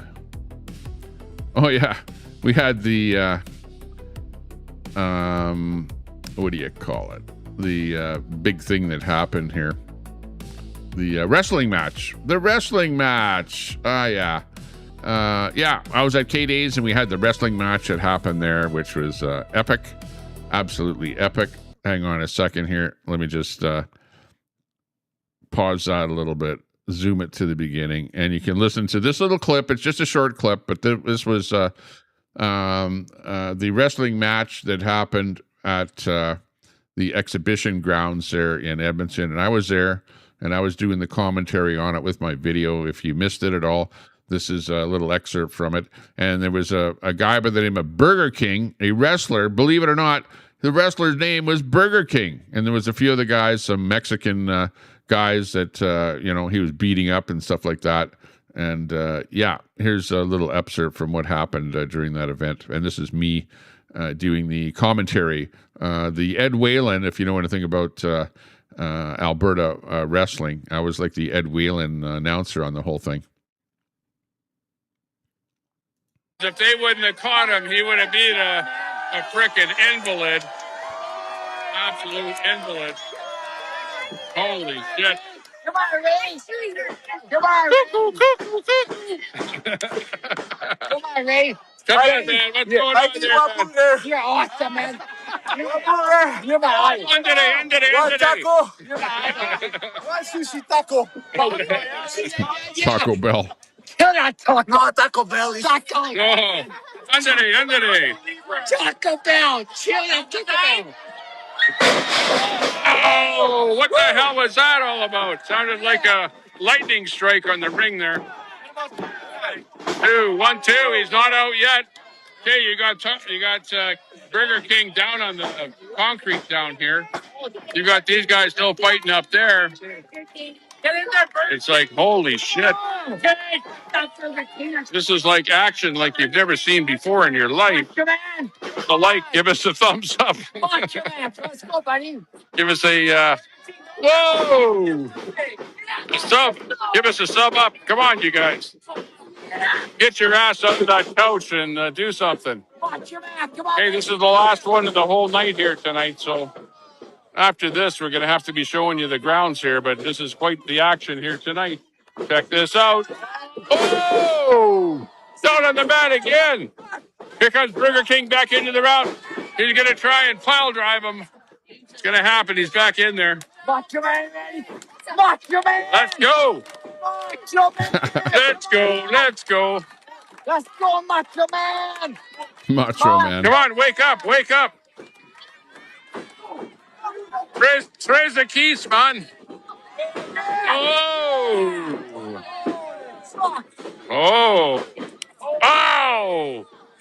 I heard that smack from here. That hard to hurt. Big one by Burger King. Oh, another big one by Burger King. Burger King is going to be cleaning up on this whole fight down here tonight. What the hell is going on? He's over in the corner there, trying to get the crowd on his side. And we saw that the crowd wasn't on Burger King's. Oh! And he ends up hurting himself with that one. He didn't land on anyone. They all moved out of the way just in time. They're all down. They're all hammering. Come on, who's going to win? They're all winded. The crowd is going wild. The crowd is going wild. Oh. Thank God they caught him, because if they wouldn't have... The crowd is going wild. So anyways, I had a lot of fun. There were actually 7 different fights that happened, if you're interested in watching. That's just the vertical clips out the some of the video on both sides there when you do a vertical short on the whole thing. But if you want to watch the whole 7 rounds, check out on Tommy Temper Show on Facebook, and on YouTube. On my channel. Look at previous lives, and you'll see where I've got the whole thing. We've got 7 different events, 7 different fights that happened, and this one here was the very last one. So yeah, it was a lot of fun actually being there. Very good, very good. Ted Koppel, no, I know who you are. Cut with the BS out there. Be a nice person, okay? Just like I am. You can't make this up. Look at, hey. Who is that? Is that what? Bambi? Bambi's grown up a little bit. Look, he's got kind of a black face. A little bit of a black face there. Something happened to him there. He's got a bit of a bruise there on his side there, but maybe hit himself on a fence or something. Is that a male or female, though? I can't tell.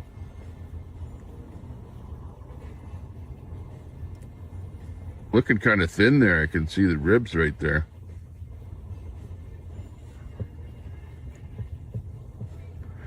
Anyways, this is Sylvan Lake. You can't make this up. This is... Bambi. Who is that? Is that Bambi? Bambi's grown up a little bit. Yeah, I think that was Bambi. I shot this last night there. Just we were on the golf cart riding around a bit there, and we saw Bambi. So we actually got pretty close to Bambi as Bambi was eating some of the leaves off of the tree there.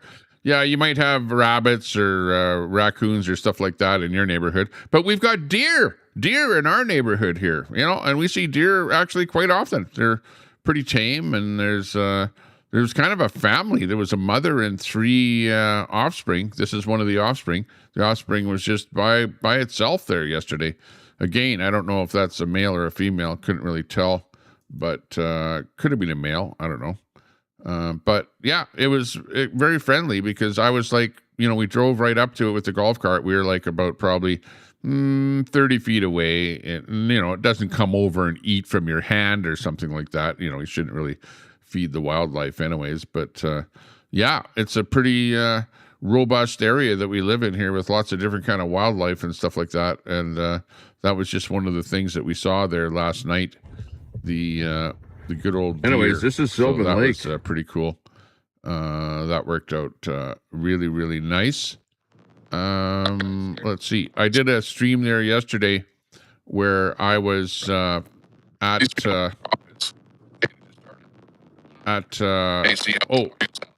what were we doing? We were rolling down the road, and I was having some mic problems there at the beginning of that stream. This is the actual stream here where I was at the event, at the wrestling event. So this is both on Facebook and on YouTube. So check this thing out here, and you can see that I had lots of fun with this whole thing. Oops, with the wrestling event here. This is the beginning of the whole event here. Check this Live out. on location at K-Days in Edmonton, and we've got a special broadcast for you here today. We've got my good friend Salim beside me on this side here, and my other good friend on this side, Garrett, and Garrett's good friend is over down here. Hey, how's it going? You're live on location. When are you going to be getting up in the wrestling ring? I'm not. Oh, okay. I thought you were one of the wrestlers. Okay. Oh, apparently he's not one of the wrestlers, but you can see up behind me, we've got Guerrero, who is, I think he's like the, what do you call him, the main event? For August 14th. Or not for here. Okay. They fooled me. I thought he was going to be coming up here. Well, you don't know who he's going to be up here, but we'll find out here right away. As you can see, we've got the... Oh, hang on a second. I just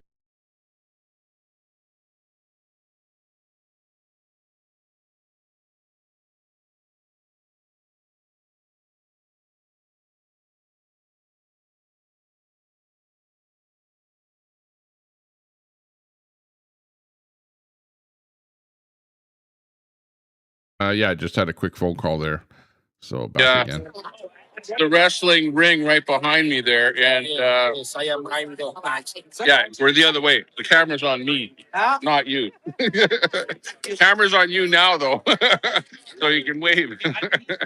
Yeah, but anyways, we've got the ring behind me here, or in front of me in this case, and if nobody else gets up there, I'll have. By the way, I forgot to shave for about 3 days there, so you can see my stubble.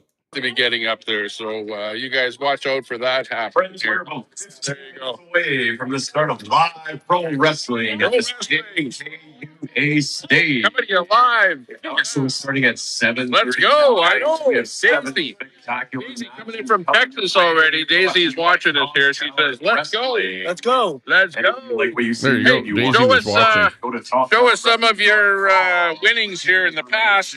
Check it out here. We're with one of the pro wrestling stars here, right? Sitting right beside me. You know what? You should actually let me put that on, and I'll get up on stage there. Yeah, I'll be the wrestler. I'm the one that should have that wrestling belt there with all the fights I've been in there lately. Yeah, okay. So anyways, yeah, it was lots of fun. Lots of fun. That whole wrestling thing was pretty cool. Look at this. This is like pretty weird. This is like the weirdest thing ever. This guy, he like, you know how Facebook brings up, you know, people you may know, which of course I don't know who the hell this guy is. Wayne Williams. Yeah, United We Roll. That's a group that he's also in. But look at that. We have, how does this happen? It says we have 420 mutual friends. 420 mutual friends. And they put a thing like this up. You can't make this up, really. What are the chances of this, that this guy wants to be my friend and we've got 420 mutual friends? And, you know, and they always say that, you know, Facebook comes up there and they go, you have this number of mutual friends. And that's what that one came up at. Yeah, I never friended the guy though. But anyways, I thought that was pretty weird. Absolutely weirdo. And you've got this person here. Remember the fascist pancake story that I told you about there a little while ago? That was this woman right here that went over and called our premier, you know, said she was cooking up fascist pancakes. Well, she got a hold of one of these, you know, Alberta Independent signs, and then she, you know, spray painted "Vote No" on it. So, yeah, you know, she's taking stuff probably off of somebody's lawn or whatever, a independent sign, and then vandalizing it there. The fascist pancake girl is vandalizing Alberta independent signs. You know, when will this stupidity ever stop? Leave the independence people alone, you Forever Canada people. Yeah, you're actually the fascist, you know. She's the fascist, you know. Doesn't know the meaning of the word there. Calls everyone a fascist. Fascist pancakes. How can there be such a thing as fascist pancakes, right? And here's from a year ago, the exhibition grounds where there were you know, people doing stuff there on the grounds. Oh, actually, this was in Red Deer. Yeah, this is Red Deer, where the police were arresting people and all kind of stuff happening at the fairgrounds there. So this is in little old Red Deer that this one here happened. Police were like rounding people up and lots of commotion and crap like that going on. So yeah, little old Red Deer had action. This is the Westerner days that I was actually at. And yeah, the busty cowgirl there got arrested, it looks like, and hauled off by the police, along with them, a bunch of fighting and stuff going on, infighting and whatever. And of course, that always happens at these exhibitions that happen around. And you know, that's just the way it is. Oh, there was this one here that I shot a video of here, and hey, you know, like, come on, down the road with your dog. Come on, that's a good idea. Can't you do better than that? Man, you can't make this up. She's driving down the road with her freaking dogs. Who's driving that car? Is that Doggy Driving School? Welcome to Doggy Driving School in Edmonton. Unbelievable. Edmonton, man, you can't make this up. The dogs are driving. The woman is just sitting there, whatever. Check out this guy's license putting plate on lipstick here. or something like that. Stuff like this happened. We're at Tommy Guns. We're at, hey, we got something in common, Mike. We were at the festival there in Red Deer, and I ran across this guy here with Tommy Gunn Barbershop. Really? Tommy Gunn? I thought, whoa, Tommy, that's the same name as me. Let's do a video with him and, find out what he's all about here. I'm Tommy Temper here. We're at Tommy Guns. Hey, we got something in common, my first name. And I'm going to get a little hair trim, like the sideburns here are getting a little bit overgrown. So, that's what we're up to today at Western Days in Red Deer. So come on down here. Check out Tommy Guns. They're giving away lots of stuff here, and you can maybe get your haircut done too. Yeah. Yes, sir. Look at, hey, where are you guys located? You guys are in Red Deer. We're in East Hill. Yeah. Bauer or Golden West. That's where we're all there. Okay, sounds good. Thanks a lot, and thanks for the free haircut. Wow, I like the price down here, that's for sure. I'm Tommy Temper here. We're at Tommy Guns. And you know what? Hey, he actually did give me a free haircut there too. He gave me what I would classify as a buzz cut because he shaved off all my hair. I don't have too much hair as it is anyways. I'm a little bit like a bowling ball, but he shaved off, or I've got that hair around this part of my head and whatever. And of course, I like to wear a baseball cap or something like that. You very rarely ever see me without a baseball cap on when I'm doing my podcast here. But the sideburns were getting a little bit fuzzy, so he just gave me that buzz cut, the number one lowest setting on his little shaver there, and just shaved off every hair on my billiard ball head, and I'm feeling a lot better. I'll tell you that. Parroting dumb shit. Yeah. Now people are starting to figure it the fuck out. That's right. I know. Oh, hey, look it. This is me when I was live. Hey, everyone. You're watching Tommy Temper Live. We're coming in from Sylvan Lake. That's right. And we're at Sylvan Lake. Look at short for you here today. Look at, I'm changing my shirt, too.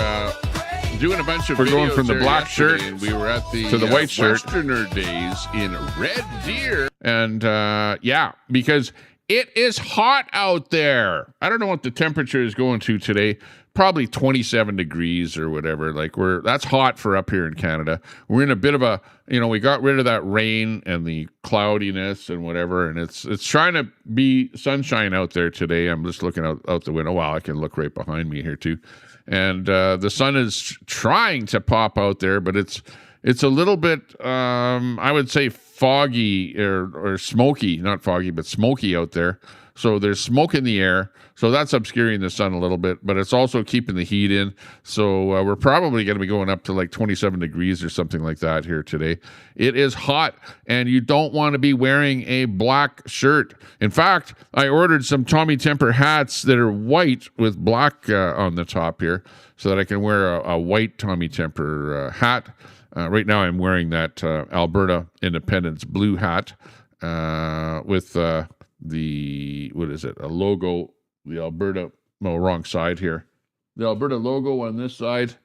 And I should actually put on the studio cam with my flag in the back there. We're pro Alberta independence. We're still flying that blue flag, and you can see in front of the mountains. And where I live right now, right here in Sylvan Lake, you cannot see the mountains from here. But this is absolutely the foothills. Absolutely, this is foothills to the mountains. And if you were to drive probably no more than about 45 minutes to the west from here, you will see the Rocky Mountains because they're out there. They don't look like this because you're not quite that close. But the closer you drive, well, then you get into the mountains that look like this with snow on the mountains there. Even in the summertime, there's snow up there because they are high. Our elevation here is actually quite high where I'm at. Even when you go to cook stuff, it doesn't matter what I buy from the store. I don't care if it's macaroni or pizza or frozen pizza or frozen anything or whatever it says on the package. If it says to cook it for 15 minutes, well, it probably won't even be done after 20 minutes. You know what I mean? Like, it takes longer to cook things. When you're boiling water and stuff like that, it takes longer to, you know, get stuff, you know, like let's say you're cooking noodles or something like that. You know, normally at probably sea level, they cook, you know, at a certain time, but where we're at here, it just seems like it takes longer to cook stuff. So whatever the package says, you may as well add, you know, 5 or 10 minutes onto that cooking time to get stuff cooked where we're at here. The only thing that actually doesn't work too bad here is the microwave oven. I think they work okay at all different sea levels. But yeah, we're very close to the mountains here anyways, in the foothills. You know, as the land kind of rises up and up and up, the closer to the mountains that you get. And that's kind of where we're at here. Yeah, it's foggy. I can't even see the other side of the shore. If I put this photo back up there again, you can see. Oh, maybe you can't see. You can see that on this particular day, you can see the water, and then you can see in fact, it was even smoky on that day. You can see smokiness on the shoreline on the other end of the water there. But yeah, definitely clearer on that day than it is today. Today, it's just, you know, smoky out there. So, yeah, we can actually do better. Deb's Crazy Daily. Hey, good to see you. I like the fact that you're Russian, Roman, and Italian. And what's that about? Russian hands and Roman fingers. What's that joke about there? Romans, friends, countrymen. Yeah, I like that saying. But good to see you there, Deb's Crazy Daily in the chat. Whoa, big ups to you. Thanks a lot for joining us here on the Temper Show. We like all of the friends being in the chat here. Good to see you, K9, popping in there. Good to see you, K9. Big ups to you. Thanks a lot for enjoying us here. Thanks a lot for all the chat going on there. We got Phoenix Tide in there, coming in there. Thanks a lot, by the way, anybody that has donated to my channel in the past and become a member of my channel. I know I don't give a lot of recognition to a lot of the people that, you know, have donated and become members of my channel. But if you're a member of my channel, thank you very much. You know, you can hit that join button at the bottom there on your YouTube channel. All the other places where I stream, like Kick, Facebook, Twitch, and X. I'm not monetized on any of those streams. I'm only monetized on the Tommy Temper Show on YouTube. I'm also coming to you on PressPad on YouTube, Low Call Celebrities, and Channel Reviews. I'm not monetized on any of those channels. So come on over here to the Tommy Temper Show. People say, hey, they're watching on Facebook, and we go, Tommy, what's going on with all those comments on your show there? I see them coming up on your screen and crap like that, but I don't see it on my platform. Well, that's because you're watching over on Fascist Book there or some other platform, and everyone comes over here to YouTube and comments here, just like Christine on there. Hey, or so, Christiane, Amanpour. Oh, wow. That's pretty cool. Wait, I look delicious. Oh, thanks a lot. I appreciate that. But, you know, Al Munson is going, hey, Tommy, you've your neck looks like it's joined onto your head there. Look at that. My neck is thinning out. I'm losing weight. I lost about 13 pounds in the last month or so, and my weight is going down almost every time I step onto that scale. You know, like especially if I've taken a you know what, my weight is definitely gone down. I lose about 5 to 10 pounds just by doing that activity. But yeah, I'm feeling good. My neck is definitely thinning out a little bit here, and we're feeling a lot better than I used to. That is 100% for sure. Oh, look at, I actually met up with this guy here, and this is like titled Too Cool guys. Bake, brother. Shake and bake, man. Hey, what do you got? What do you guys do down here today? Dr. Lloyd is lowering down bills there. Let the doctor do his work. Okay, yeah, we got it. Yeah, everyone's up here. I'm bringing the weed down here. Okay, man, you're with direct energy. You're with power and stuff like that. Yeah. Where can I get a windmill or a solar panel or something like that? No, just lower rates. All right, shake it, big brother. Low rates. Okay, well, come on down here. Where are you? We are down in Red Deer over here, and Western Days, Western, at the Western, what is it, the barn? Or barn, yeah. Right barn. next to the free barbecue, too, as well. The free barbecue. There's a free barbecue. Okay, come on down. Come on down. Okay, thanks a lot. Shake and bake, brother. Catch you later, man. All right, later. Bake, brother. Shake and bake. Man. Oh, hey, yeah. What do you got? Shake and bake. Yeah, right. Okay, yeah. As you can see, we were having fun at the Westerner Days there. And I actually did a few videos in Edmonton there as well at the K-Days in Edmonton. And actually, it's funny because I met up with him again. He was in Red Deer. I did that video. And then in Edmonton, I did a video with him again because I ran into him again. Shake and bake. Yeah, exactly. But I never posted that video, so I can't show you the latest one. But we had fun. I had a lot of fun. Like I said, I went in there and I was bugging lots of people about the whole thing. And it was absolutely epic. We had lots of fun. Let's check this one out here. This one here is... hang on. Let me just turn the volume down on this one here. Hang on. Turn that one right off. Oh, why is it not disconnecting the audio on that one? This one here is the big storm that passed through the area. And check this out. This is the, you might wonder, what does a crow do during a storm? And I wondered about this myself. Like, what do birds do? Where do birds hang out during a big storm? Well, I guess they just go into a tree and just hang on for dear life, you know. The camera is still, with this video, the camera is not moving. This is the branches on the evergreen on the spruce tree that the crow is hanging on to there. And he or she is just barely hanging on for life there. And the crow was there for quite a bit of the storm and then flew off somewhere else there. But yeah, it was a little bit too windy for the bird to be flying. And this is the storm that brought in tornadoes. 45 minutes west of Sylvan Lake, there was a tornado that touched down. And this is kind of what it was like during that storm. Super high winds. And I recorded this video here on Saturday, the whatever it is there, the 18th. Saturday the 18th. This is about 7 o'clock in the evening. And you can see the timestamp on the bottom there. But it was really windy, and the birds were just hanging on for life. And that is right outside my window. Right outside my window here is where I recorded that. So, yeah, things were really hopping, that's for sure. Absolutely hopping. What else happened there? Oh, it was funny.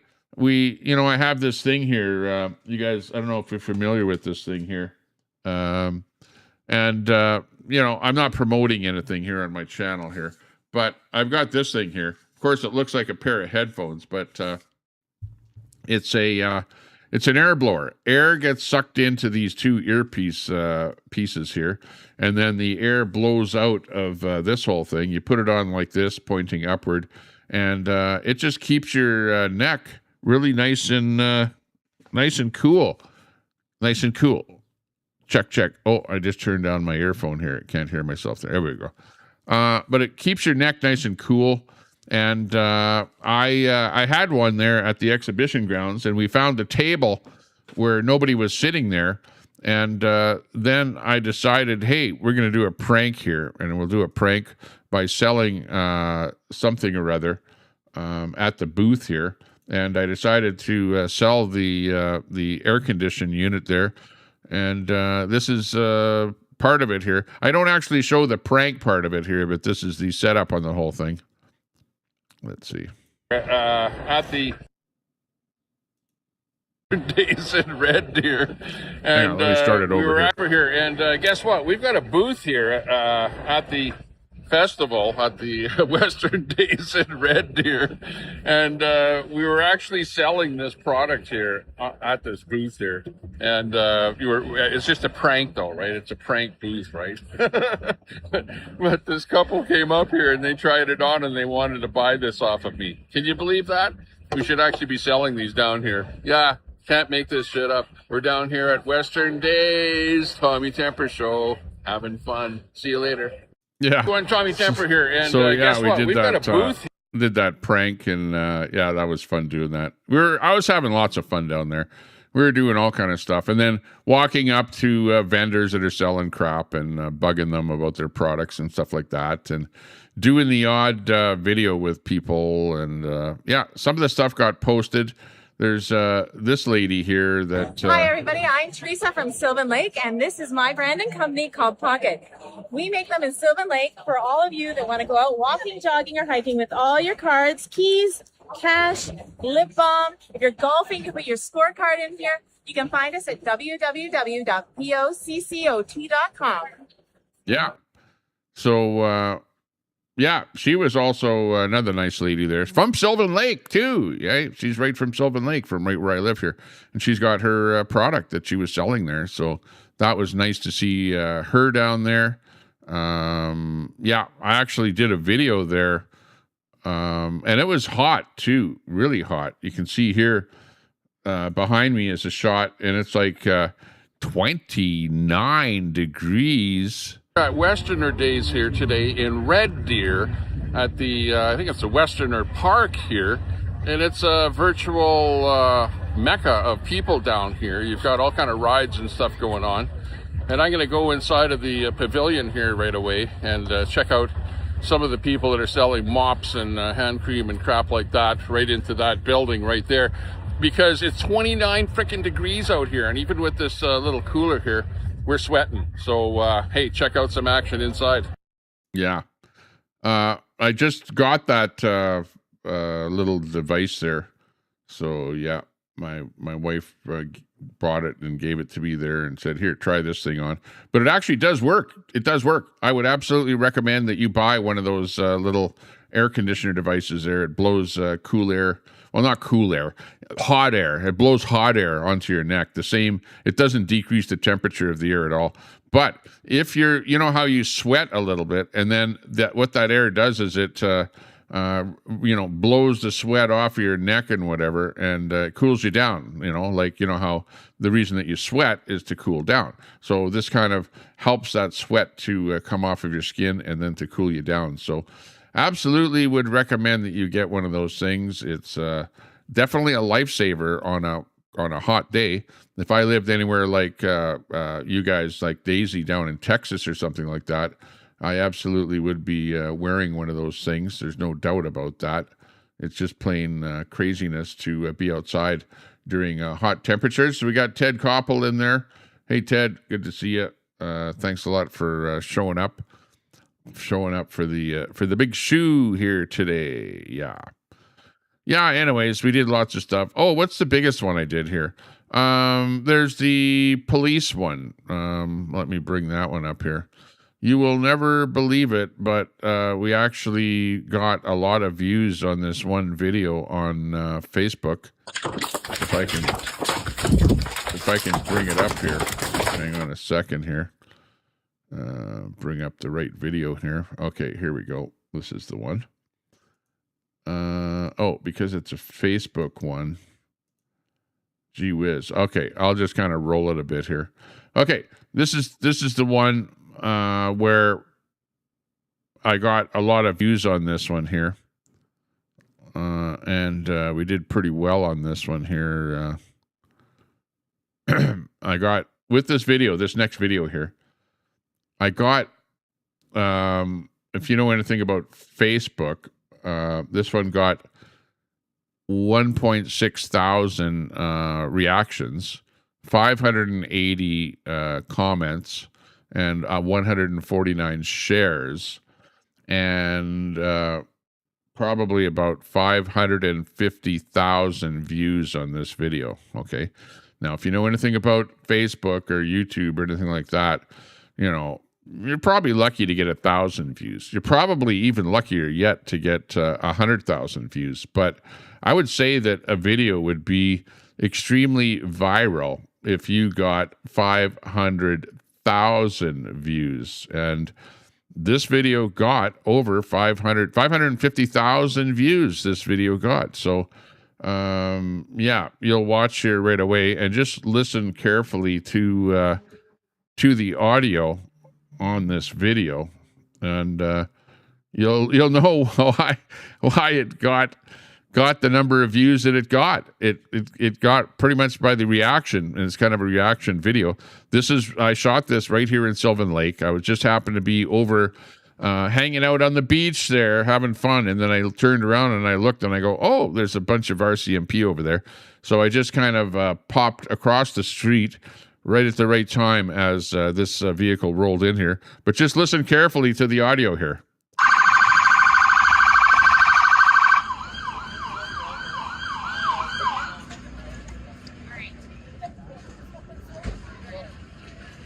He's pissed off. Uh-oh. Looks like action down at the motel. Every day, pretty much. She trips over the door. Can't make this stuff up.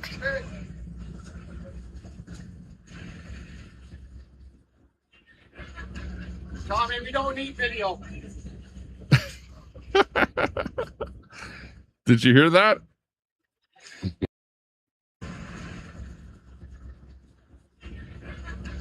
Tommy, we don't need video.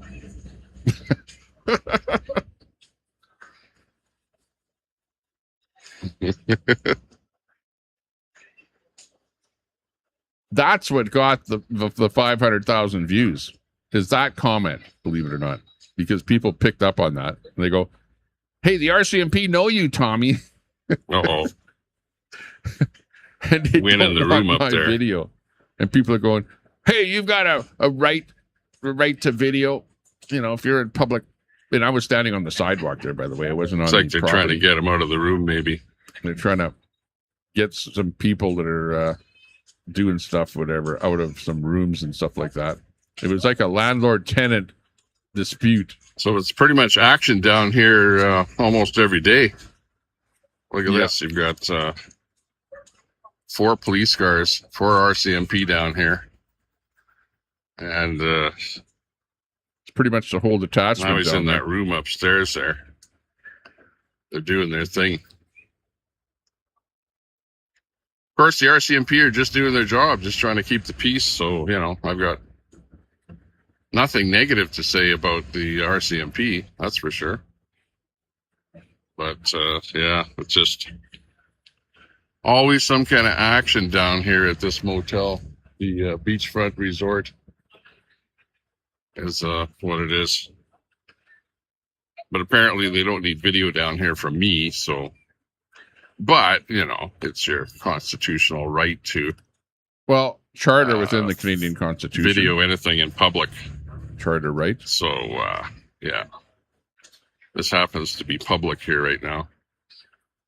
And the guy that's in that room upstairs, I think this is who he's with here, this girl. Over there. She's not too happy.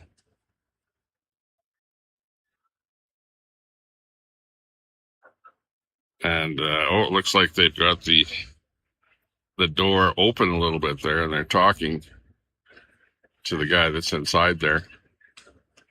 But it's the old landlord-tenant dispute here, where there's apparently people living here, and the landlord, the people with the motel, want some people out of the motel is basically what it's about here. Pretty much an ongoing thing at the motel. Every time I go here, there's food. Yeah, pretty much every time I even come by here, there's police cars down here, RCMP. So we'll see what happens here. Yeah. So anyways, that was the video. That was it. And I kind of cut it there and whatever. No, you know, there wasn't too much else worth recording that I saw. Well, Actually, there was earlier, before those guys arrived, there was a little bit more action happening there. Let me cut to that video that I shot just before that, where they were locking up a guy in handcuffs. So they did actually take a guy away from that location, as you can see here in this video. Put the handcuffs on him and searched him and loaded him into the car. Just another day in Sylvan Lake. Yeah, pretty much. Just another day. And it's a busy day too. You know, but the beach course, is complete. You know, when people are working on the job, part of it probably union. I don't know if the RCMP are union or not, but I know that unionists definitely don't like being videoed on while they're working. There's no doubt about that.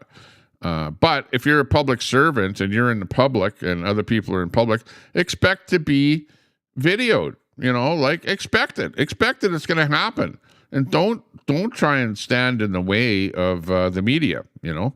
And let's face it, when I get 500,000 views on a video, I'm the media. I'm now the media. I'm not just, you know, some guy with a YouTube channel anymore or a Facebook page, you know. Like, I get the numbers. The numbers are out there. You know, I'm not trying to give myself a pat on the back, but, you know, if I want to say something in public, you know, or do something, you know, like I know I'm being shadow banned on Facebook with my videos, with my live videos, absolutely. But my post, especially my little vertical posts on Facebook, are getting literally thousands and thousands and thousands of views. So if I want to say something, I go on Facebook, I go vertical, I do my thing, whatever, we get the big numbers on the views.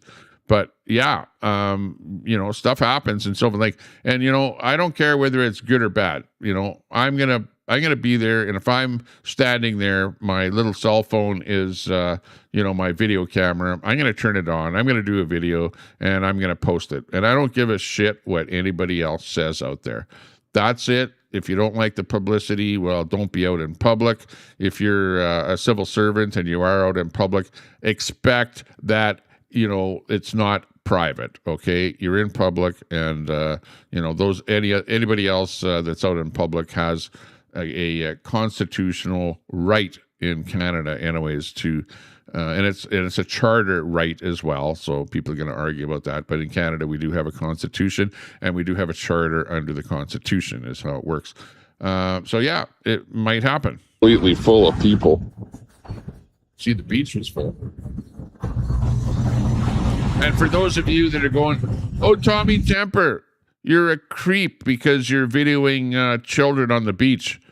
Yeah, I'm videoing people on the beach. You know, and there might be children there. There might be adults there. There might be ladies in bikinis. There might be guys in whatever. It's life. It's life. Get used to it, you know. And I'm not just, you know, I have children myself. I have kids myself, you know. I'm not some kind of a creeper out there videoing, you know, children or whatever. I'm videoing life as it is in public. So if I want to do a video where I scan across the beach and say, look at how busy it is down here, and you guys come out and go, oh, Tommy Tipper, you're just a creeper. You guys are so freaking liberal. In fact, you're probably the people that dress up like dogs and cats and crap like that and do like weird stuff, you know, and you're criticizing me. Like, come on.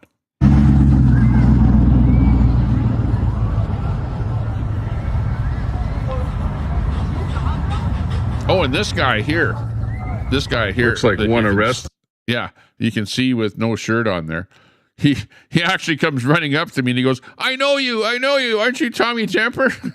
And I'm going, oh my God, you know, like people are getting to know me. Even the cop knows me. This guy knows me. It's like so many people know me now in Sylvan Lake because I post stuff on the Sylvan Lake Facebook groups there. If you're on Facebook and you're in a Sylvan Lake group, well, then you definitely know Tommy Temper. And in the police car at the moment, or detained anyway.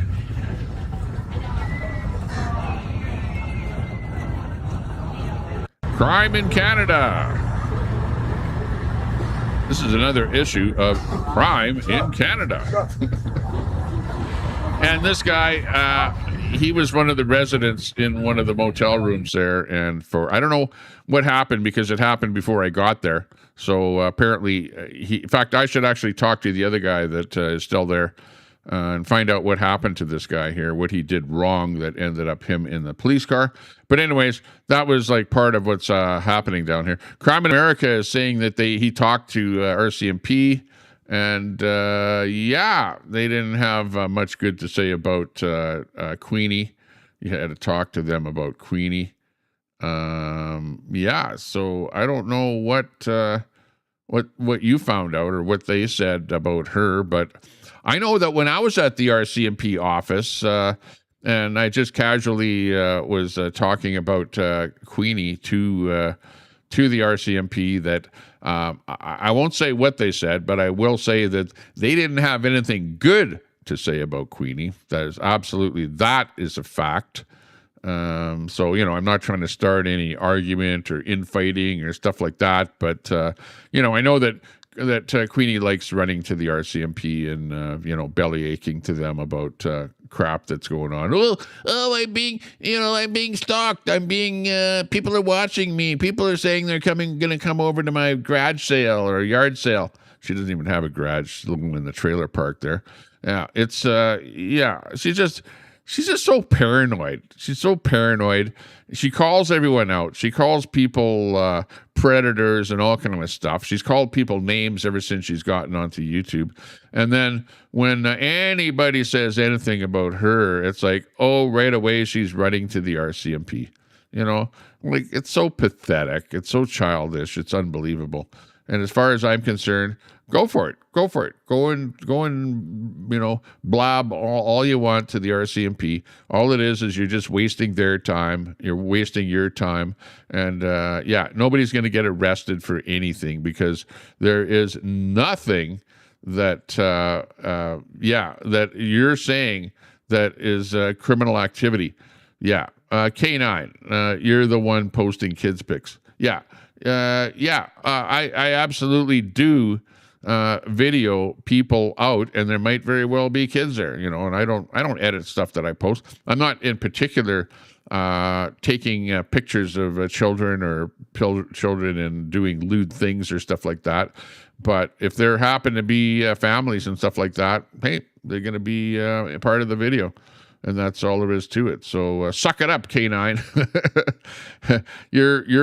Hey, are you one of the lefties that are, dress up like a dog or a cat or stuff like that and go meow, meow, meow, and then complain about guys like me that are just out there, having fun and videoing stuff out there and real life stuff? Like, come on, smarten up a little bit there. Hey, but anyways, that's part of the Facebook segment of the show here. Stuff that I was doing. Let's get back to what's going on in the real world here. Look at more stuff happening in the news that we can talk about here. Who's actually big on the news? Tehran is with the military. Tehran and Iran is actually taking a beating. Not confirmed, but tonight's tactic looks familiar. Israel, minutes before the U.S. strike, swarms of small drones reportedly exposed Iran's air defense positions around Tehran. Once revealed, the U.S. struck it successfully. So that actually happened there last night. So the U.S. is hammering the positions in Tehran by the looks of it. And this video is coming out here. This is actually fire in Tehran. So basically, they're exposing the spots where the fire is coming from, and then the U.S. is attacking those exact spots. So that's what that whole shot is about there. Let's see. Mossad are everywhere in Tehran. It's time. Yeah. Lots of people are happy about that.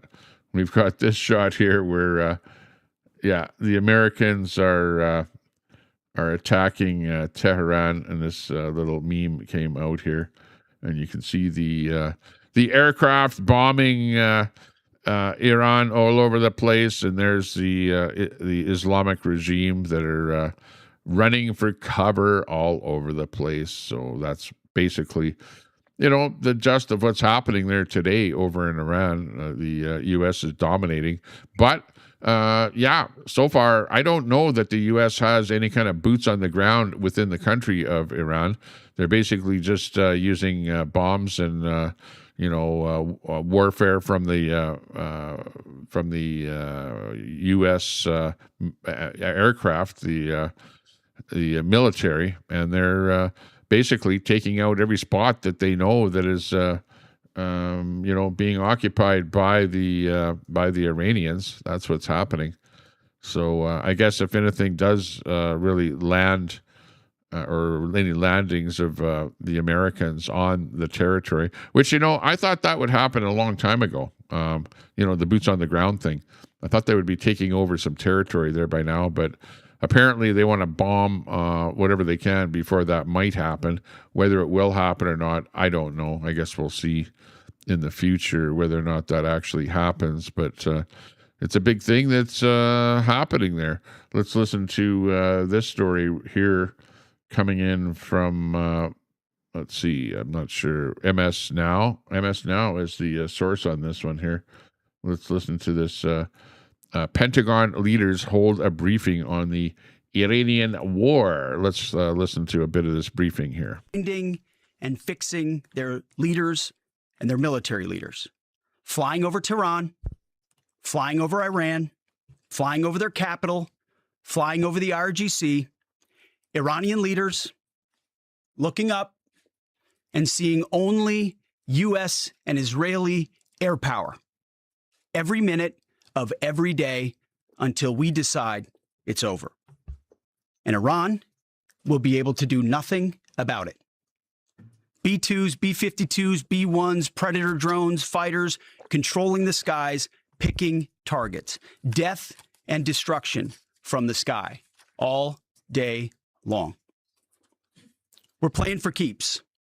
Our warfighters have maximum authorities granted personally by the president and yours truly. Our rules of engagement are bold, precise, and designed to unleash American power, not shackle it. This was never meant to be a fair fight, and it is not a fair fight. We are punching them while they're down, which is exactly how it should be. Yeah. I'm just looking at that comment there by Troy. Troy's got that comment there. He says, remember when we were supposed to be liberating the people of Iran? Now it's decimating the infrastructure of that country, and the people are totally cool with it. It's so bizarre. Well, you've got the Islamic regime, which is the Muslim contingent, right? They're the ones that have taken over Iran. And then you've got the people that are the Christians, or the Persians. And actually, Iran is a Persian country. And it's a Christian country. And the Christians were taken over by the Islamic regime and forced into Sharia law and things like that. Like back in the day, Iran was like a free country. You had women wearing bikinis on the beach, miniskirts, no burqas. It was like, a Western country. And then the Islamic regime moved in there and then forced them into Sharia law and the whole Muslim regime. And the women had to cover their faces. They couldn't listen to music. The women stay at home, on and on. You know all about that stuff, and the Persian people didn't like that. So they wanted to be liberated. And you're right. You're absolutely right there, Troy. We're supposed to be liberating the people, but as it turns out, the Islamic regime has quite a bit of power in Iran, and it's not just a matter of bombing a little bit of stuff, but it's looking like almost like the Americans have to actually go boots in the ground to liberate the Persians from the Islamic regime. Is what it's turning out to be. So, like, that's kind of the story in a nutshell. And we're at that point in time where the Islamic regime, once they got battered a little bit, said, "Okay, well, you guys, we're going to basically mine the Strait of Hormuz and make sure that the oil tankers don't get through." And that whole thing has come up, and now you have ships, and oil prices are sky high. Ships aren't able to cross. Iran is saying, yeah, they'll let ships go through, but you're going to have to pay us a whole bunch of money, to kind of control that whole strait. And now you've got the Americans are like going in there full force and going, okay, we tried to negotiate with the Islamic regime. You cannot negotiate with a terrorist organization like that. They fund terrorism all over the Middle East, right? Money coming from Iran and from the Islamic regime. And, I'm not making this stuff up. This is just the way it is. Like, I've got friends that I talk to that are Persians living in Canada here now. I've actually been to Iran myself. I've lived in Iran, so I know exactly what it's like to live in Iran and what's happened to the country. And that's just basically it. In my mind, the Persians in Iran need liberation from the Islamic regime. And, that's my take on the whole thing. Other people may think, well, I think that the Islamic regime is good for the area there. They should still be in power, and they should still be running the show, and they should still be funding terrorism all around the Middle East there, So, you decide for yourself who's the good guy, who's the bad guy on that whole issue. Yeah, exactly. Let's see what Troy has to say on that one there. Protecting a country from nukes, but that country has nukes with no oversight. Yeah, exactly. Well, Iran is trying to produce a nuke. Maybe they already have a nuclear bomb. Maybe they have already, what would you call it? Taken the uranium material and, refined it to the point where they can make a nuclear bomb. Maybe they already have a nuclear bomb. I don't know. Nobody really knows because, they're just that kind of a country where they're trying to produce the nuclear bomb, and the rest of the world is going, no nuclear bomb. Stop the nuclear bomb. We don't want that. The worst thing in the world is to have the terrorists to have a nuclear bomb. We don't want that. So that's what the whole thing is about. And Israel knows that if Iran has the nuclear bomb, guess who the first country is going to be that gets a strike from the nuclear bomb? It might be Israel. It just might be Israel. And Israel buys a lot of weapons, is supplied with a lot of weapons from the United States. Where do you think they get their weapons from? And Israel is very liked by the United States, right? They have a good working relationship there. In fact, it's both the United States and Israel that are pounding Iran to try and get rid of that Islamic regime in Iran. Okay, so that's what that story is. I know a little bit about what's going on there because I've been following over a long period of time what's happening. And, my take on the whole thing is I remember what it was like when the Shah was running Iran and life was nice there. Life was great. People were drinking beer and people were smoking weed at the campus there at the university, and life was great, basically. But after the clampdown, holy geez, you couldn't even listen to music and stuff like that. And the women were wearing the burqa. They were pissed off, and, the rest is history. The rest is history. What can I say? We're not making this stuff up. Thanks a lot, everyone, for watching. I think I'm going to take a break. It is now 11. I've been live for a while here. I don't even know where that counter is here. There used to be some kind of a counter on here that would say how long your broadcast is. Hang on. Let me see here. Oh, there it is. I had to make my screen go wider here to see the number. Oh, I pushed the wrong button there.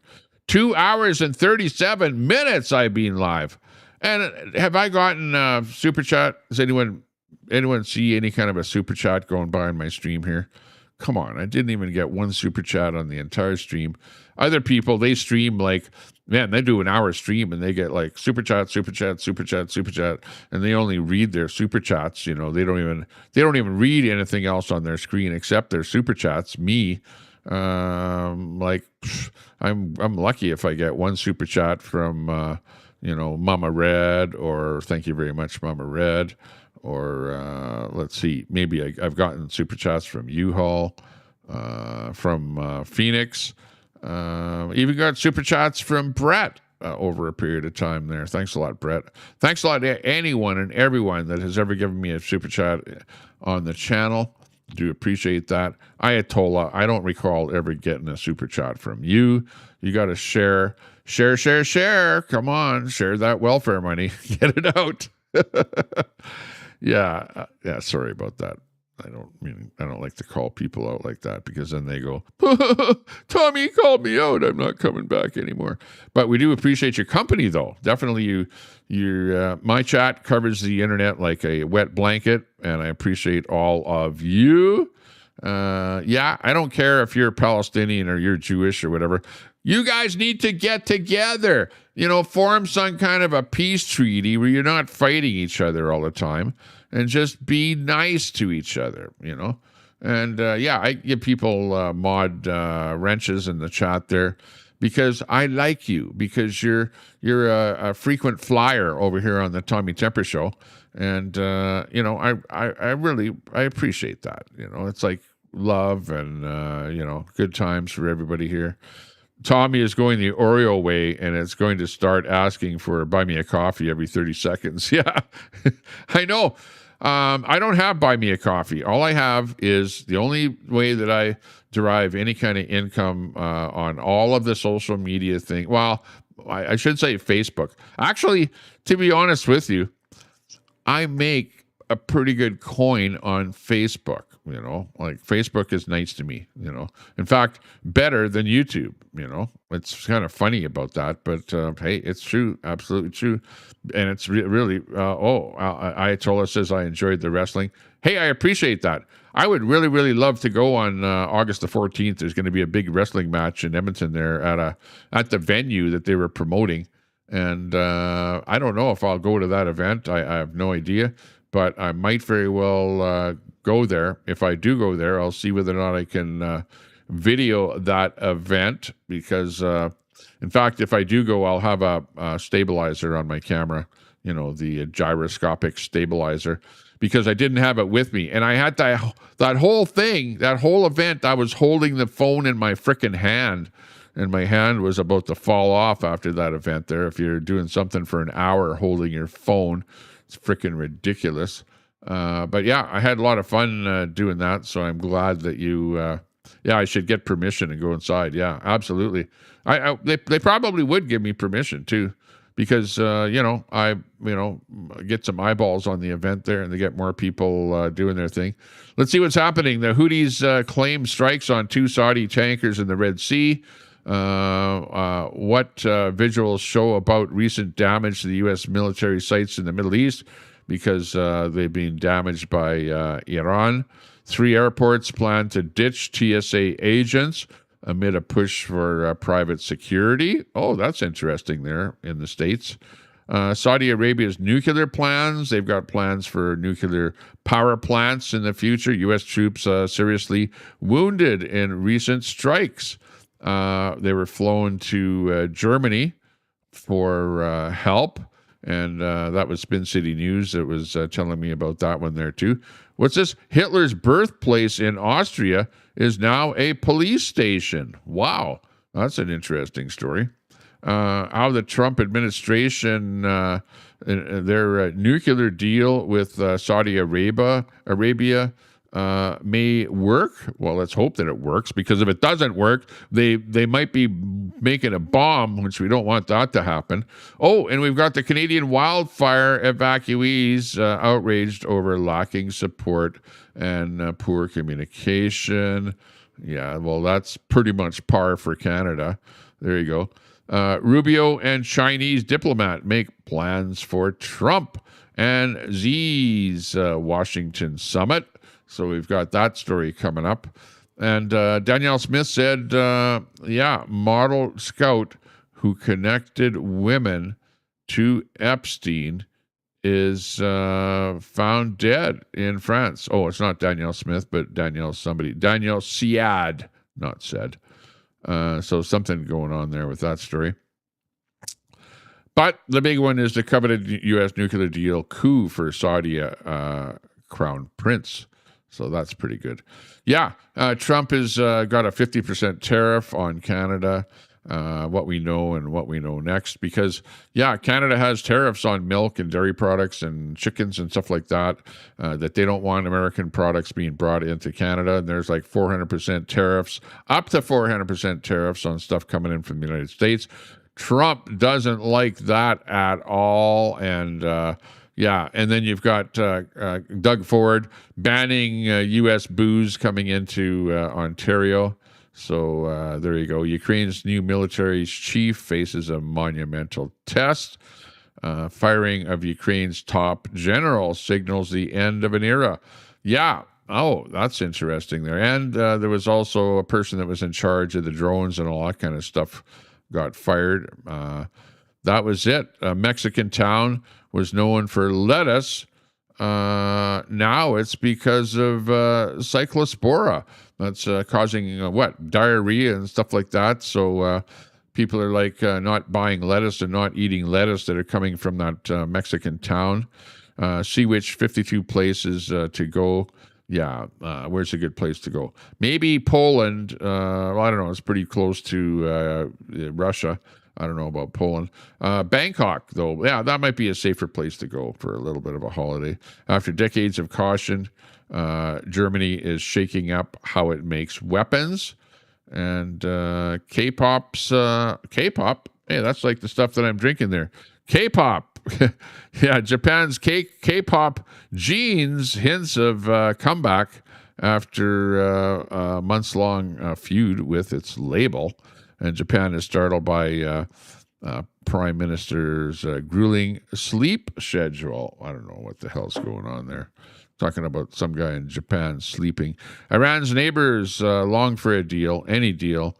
They want to end the war. Hey, how about that one? That's a good one. Let's end that war in Iran. That would be great. And with his latest threats, Trump signals to Iran that he is willing to escalate. So, they want, everyone around Iran is like, no, we want a deal. We want a deal. Meanwhile, Trump is like, no deal. Let's bomb the hell out of them there and see what happens there. Yeah, what to know about Ukraine's top general. That story is in there. Wartime rift in the Ukraine. That's been going on for a long time. The Ukraine is winning against Russia, and the Russians are going, oh, no more Amazon, no more berry, whatever. Trump threatened to strike the Pickaxe Mountain. Yeah, suspected Iranian nuclear site. There's that whole thing. What? Did they actually hit the Pickaxe Mountain there? Both Israel and the United States were supposed to be hitting that. Zelensky dismisses Ukraine's top general after protests. Yeah, that's a big one there. And water plants are under fire in the Gulf, and they're crucial to the civilians there. Yes, desalination plants are being struck by Iraq, which is going to hurt the civilians in the area. They're inside the fight to rid South Africa of black immigrants. What? What's that one about there? Haven't heard about that one. 3 myths fueling anti-immigration sentiment in South Africa. Well, we've heard about that one all the time. They don't like white people in South Africa. They've been, iffing off the white settlers there running the farms and stuff like that. They want everything to be black-owned, whatever. India's young protesters are bloodied but unbowed. Netanyahu ad uses a questionable tactic against bereaved rival. And France joins a global move towards restricting social media for children. And that same thing is happening here in Canada. We're doing that same thing where they're making it. In fact, it's already like that on Facebook, where you have to show your ID card and what your age is and shit like that. Iran's top diplomat says security gap may have led to strikes on the supreme leader. Oh, security gap. Yeah, I would say so. Definitely. Well, he's gone, so too bad, so sad. British politician Anne Widdecombe was murdered with a hammer, prosecutors say. 1,700 HIV treatment sites are closed after Trump aid cuts, a study finds. So those are the main stories here happening today. Hopefully you have a good day. I'm going to try and have a good day. I'm going to have a fun time. Hang on, where's my Alberta song? Alberta Freedom. We're still on the Alberta Freedom bandwagon here. Let's listen to this song on our way out. In the shadow of the Rockies, where the wild winds blow, Albertans rise up, tired of the status quo. Oh yeah. Oil sands pumping black gold. Listen to the Beef words. on the grill so fine. Grain fields waving golden, canola blooming in the sunshine. But Ottawa's taking our billions, unfair equalization gain, sending it east to Quebec while we shoulder Quit the creeping. blame. No more pipelines blocked, no more carbon tax chains. We're done with the feds breaking free from their reins. Alberta freedom. Ringing loud and true. Sovereignty calling. Let's go. Independence coming through. We can do it. No more woke liberalism, stealing our way of life. Don't be surprised, Sandy. The only one kicked is Dean Wall for being an idiot. Doxing. Quit doxing. Tell Dean Wall to quit doxing. This is bad as Queenie.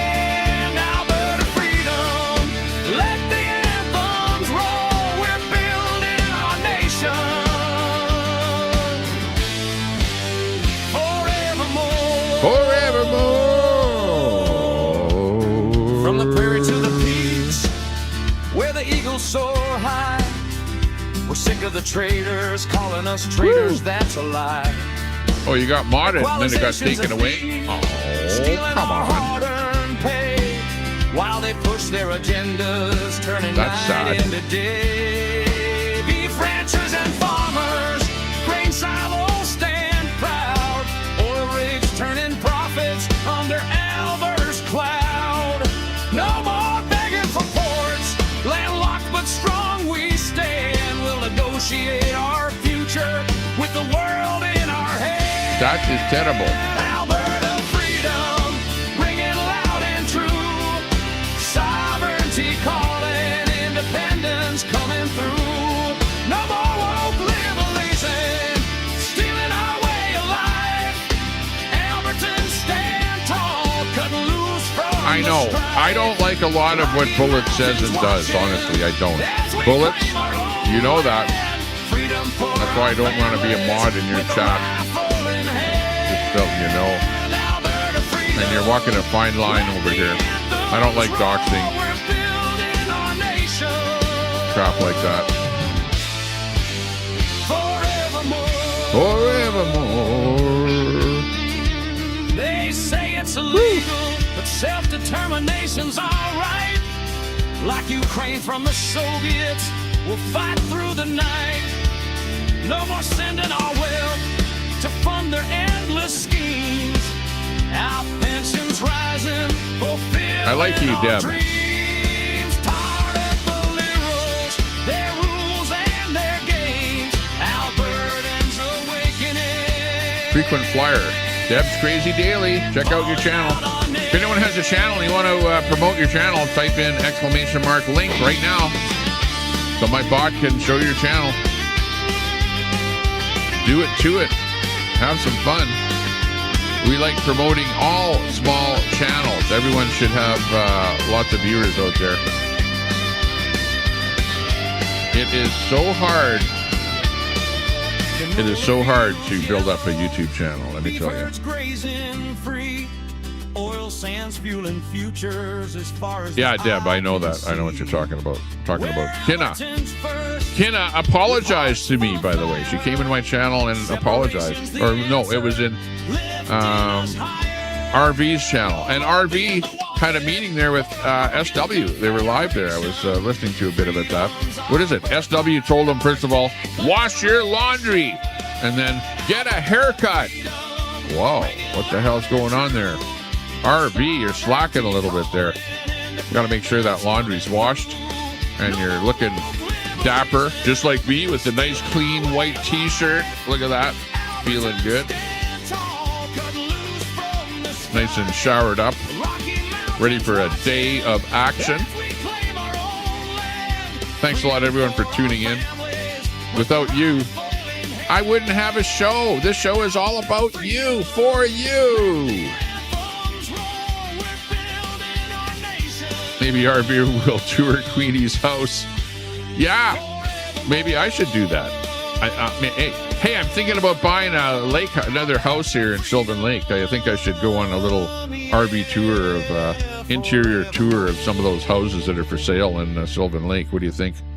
Maybe that might be a good thing. Hey, you guys have a good day. Take care. Stay out of trouble. And if you can't stay out of trouble, if you have a boy, name him after Tommy Temper. Okay? I'd appreciate that. Thumbs up. Bye-bye. Take care. See you later. Oh, I get now that I've had took that blood pressure pill, and now I can finally take a deep breath and relax.